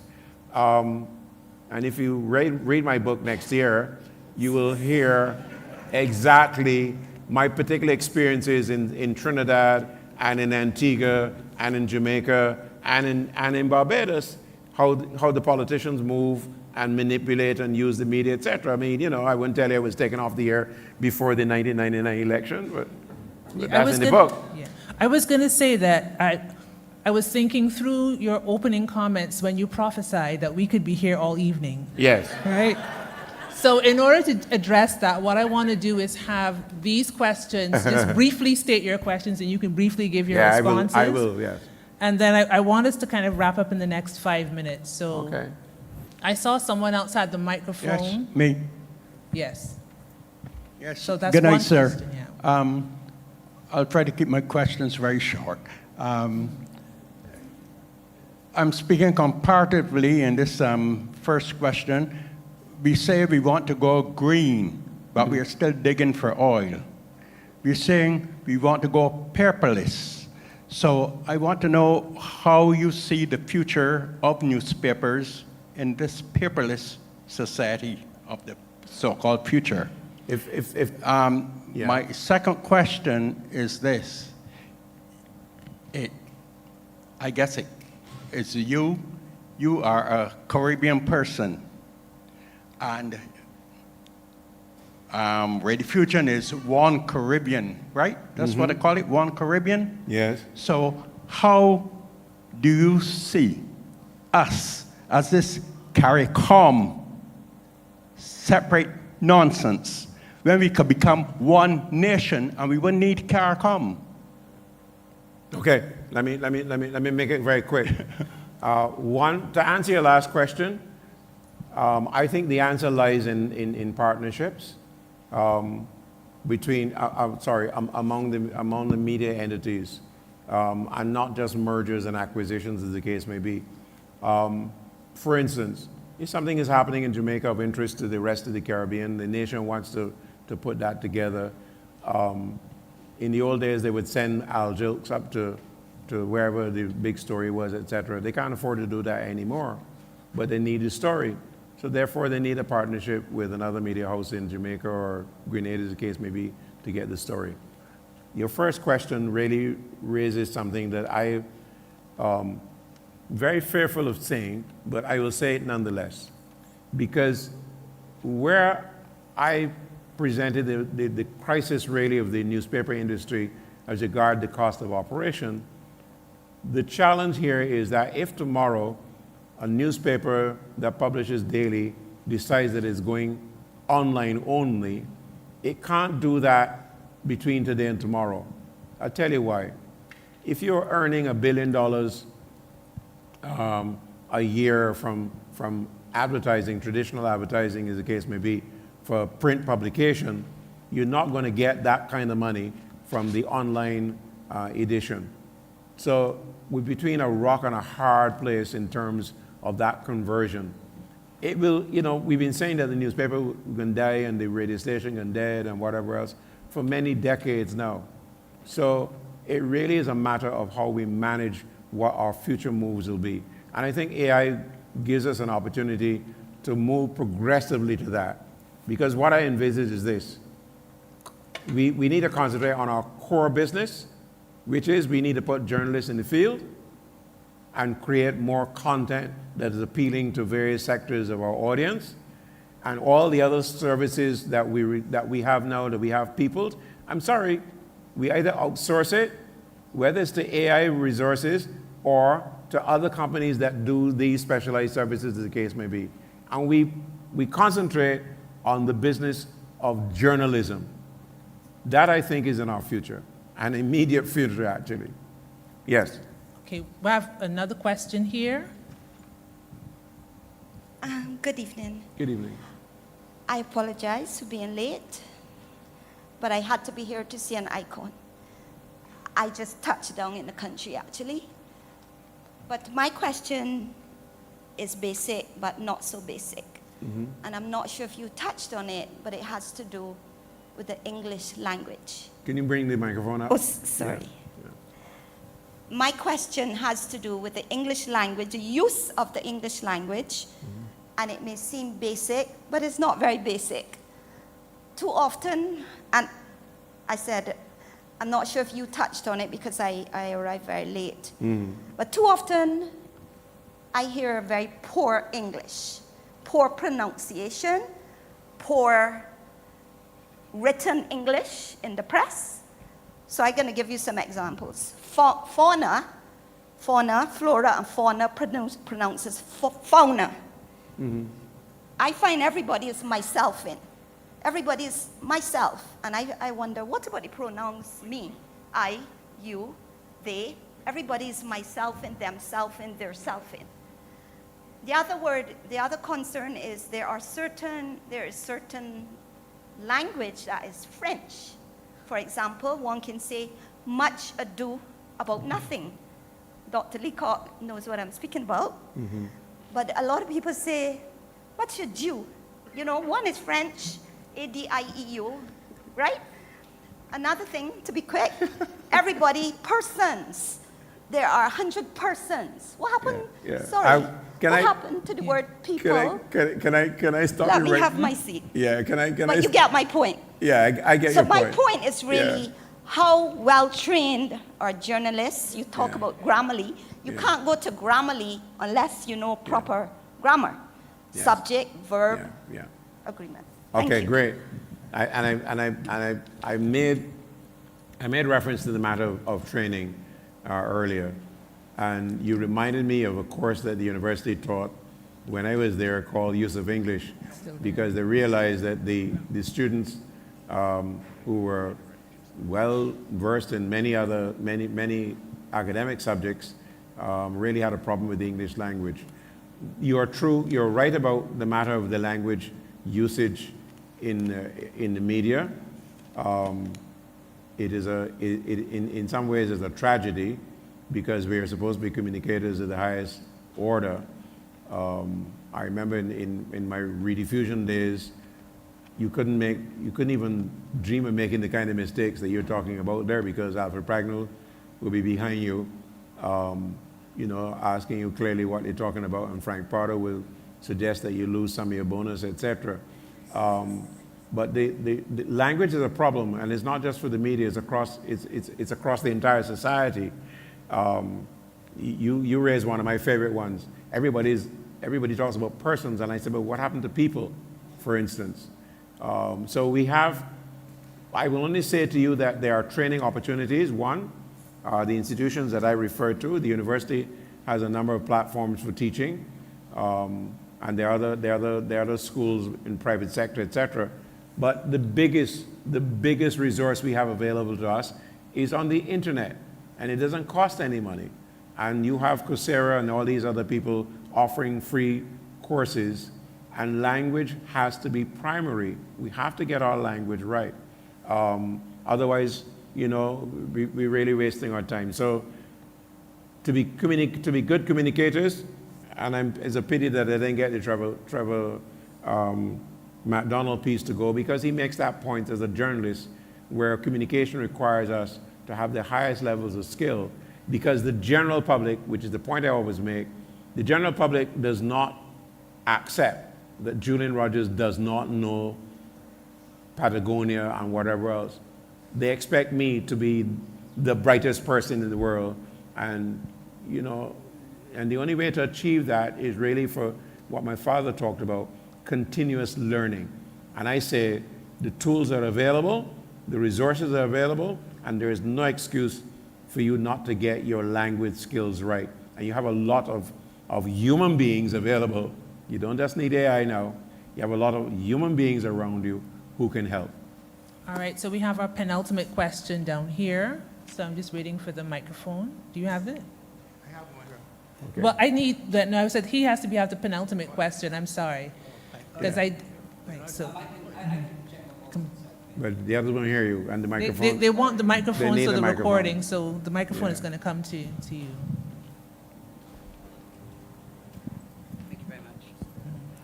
Thank you very much. Julian, thank you for your tremendous presentation and for laying the foundation for myself and hundreds of others to get into this particular career.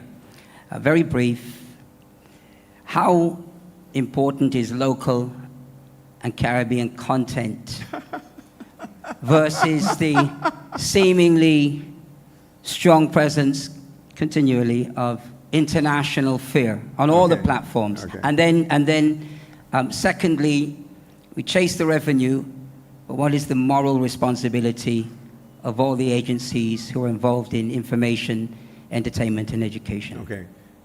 I'm glad you raised that. I made this very quick. You see the rediffusion model? The rediffusion model exists today in that we are relaying constantly all kinds of content from the rest of the world. And we spend time putting it together in the paper and on the air and on TV, and we go and say, I'm Julian Rogers, and we've got the local, regional, and international news. I'm saying, but hold on, Barbados is in the Caribbean. So we're not part of the regional news. That's the first thing to fix. The international news, we spend a lot of time relaying everybody else's focus on the news. But we don't address the fact of where we fit in this international news mix. So we need to tell the international news from our perspective. In other words, those things that are relevant to us and our interests, that's what we should report in the international. Now, that then frees us up to concentrate on what is our national news, what is our thing. And I'll tell you, I'll give you a quick example. I'm suggesting, for instance, that journalists tomorrow go online, no, go tonight, go now. Go to the United Nations Development Goals, Sustainable Development Goals, take every one of those, pull out of every one of those an area that you should focus on writing news for the next year. Well, for the next 7 years, for that matter, because we target into the 2030. You will have news every day, because if you take goal number 1 about poverty, you can write stories and get stories about poverty in Barbados, in Trinidad, Jamaica, Grenada, wherever the case may be. If you write the Barbados story, you can share it with the journalists in Jamaica, and immediately we will get a compilation of the poverty situation in the Caribbean, produced by journalists. It's work for all these young journalists that in training, etc. Take all of that. That's one platform I suggest you go and use right now, that you will have all your local news, so that you won't just be preoccupied by putting the crime story that just happened last night where 14 people get killed overnight. Yes, you have those stories to write, but you're going to give the public a diet that is far more enriching of understanding where we are and what needs to happen. So people with money, seeing the poverty story that you write, can say, well, hold on a minute. I used to give the Salvation Army $100, but based on the work of the Salvation Army in providing Meals on Wheels, and they say their budget is $1 million this year, I have the wherewithal to give them $20,000 every month for the next whatever the case may be.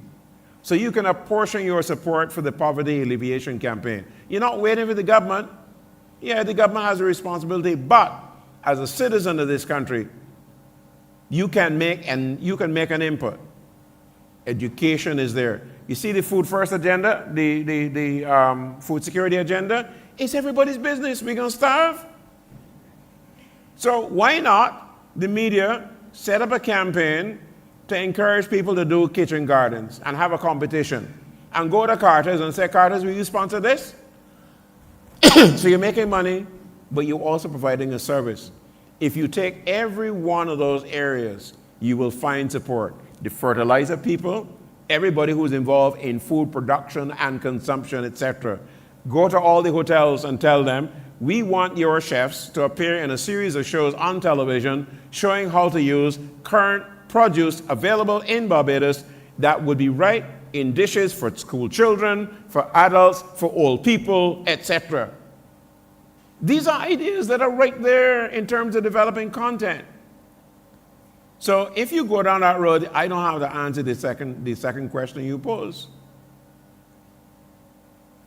So I have to apologize to the online community. There were questions there, but we really are at our time limit. Take one question. Take two. Don't take two from the online people. Oh gosh, I'm not going anywhere. You know, my flight is Monday morning back to Jamaica.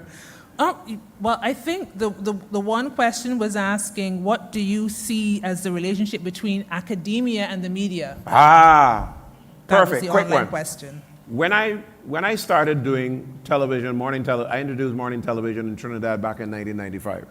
It was at the start of an election campaign, which was held in either late November, December, anyhow, whatever the case may be. We were the only television station that did what we did, which was we interviewed, Trinidad had about 95 parties, huh?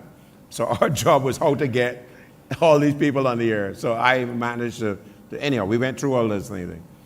Our competitors at the time were at TTT, the government-owned television station.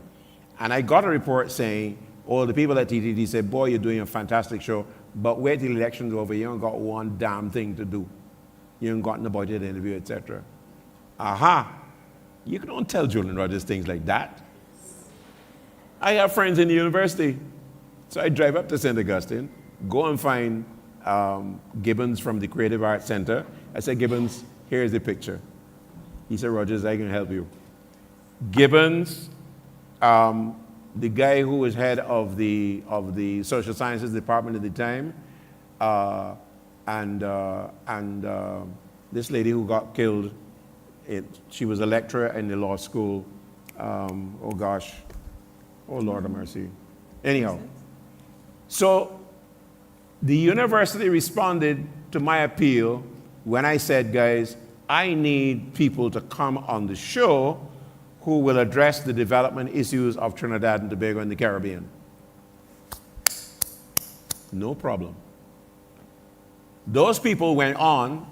In fact, the President of the Republic, Noor Hassan Ali, when I went to the swearing-in of Basdeo Pandey and so on that day, called me out. Julian Rogers, you're summoned to the presence of the President. The broadcast has finished and I'm busy trying to take off my earpiece and things like that. And the engineer said, Mr. Rogers, you heard that? You heard that? The President wants to see you. I'm ushered into the President's presence.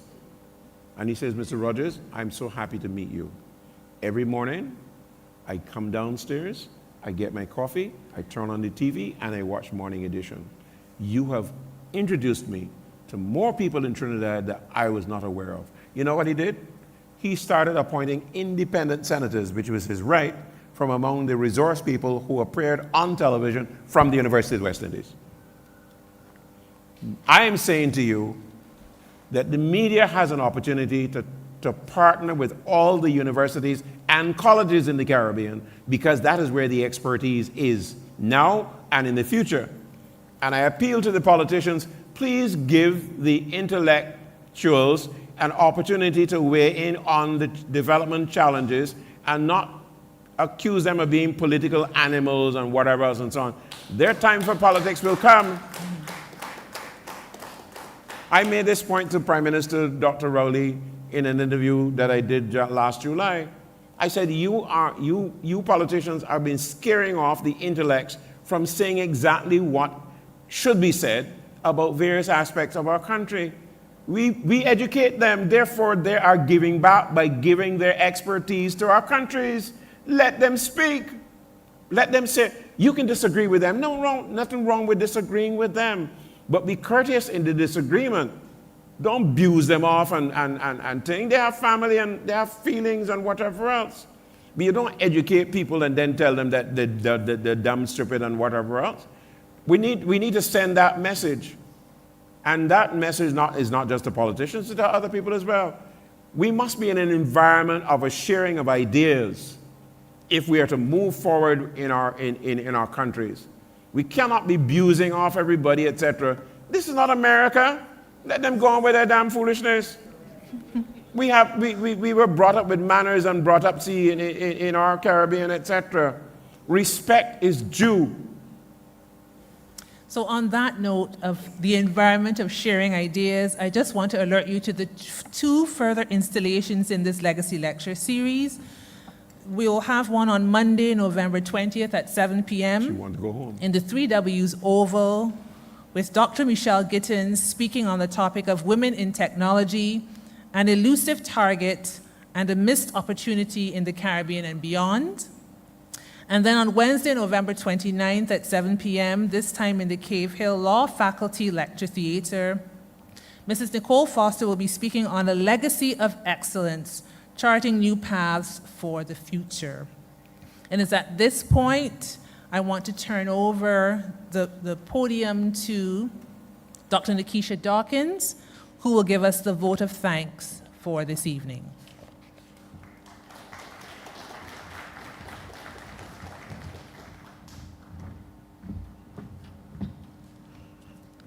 Protocols already have been established.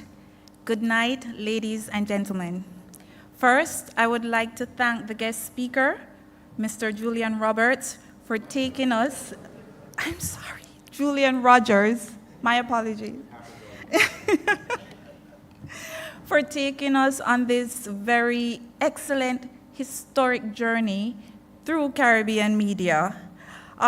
This was a very intriguing, engaging, and enlightening presentation. And we look forward to finishing those partially told stories when the book comes out. Second, I would like to thank the 60th Anniversary Committee, specifically the chair, Dr. Henderson Carter, and the secretary, Ms. Toyka Ford. Okay. The Nation Publishing, our partners in these lecture series, the UE Credit Union, Markham's Marketing and Communication, the chair for this evening's event, Dr. Nicola Hunt, the US Security Guard for providing us with their services, and Caribbean Cuisine,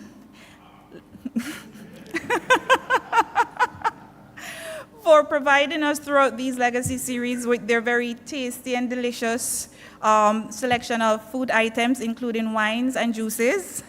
And you will get to partake in this as soon as I'm done with the vote of thanks. So last but not least, thank you to the audience, ladies and gentlemen, for coming out this evening.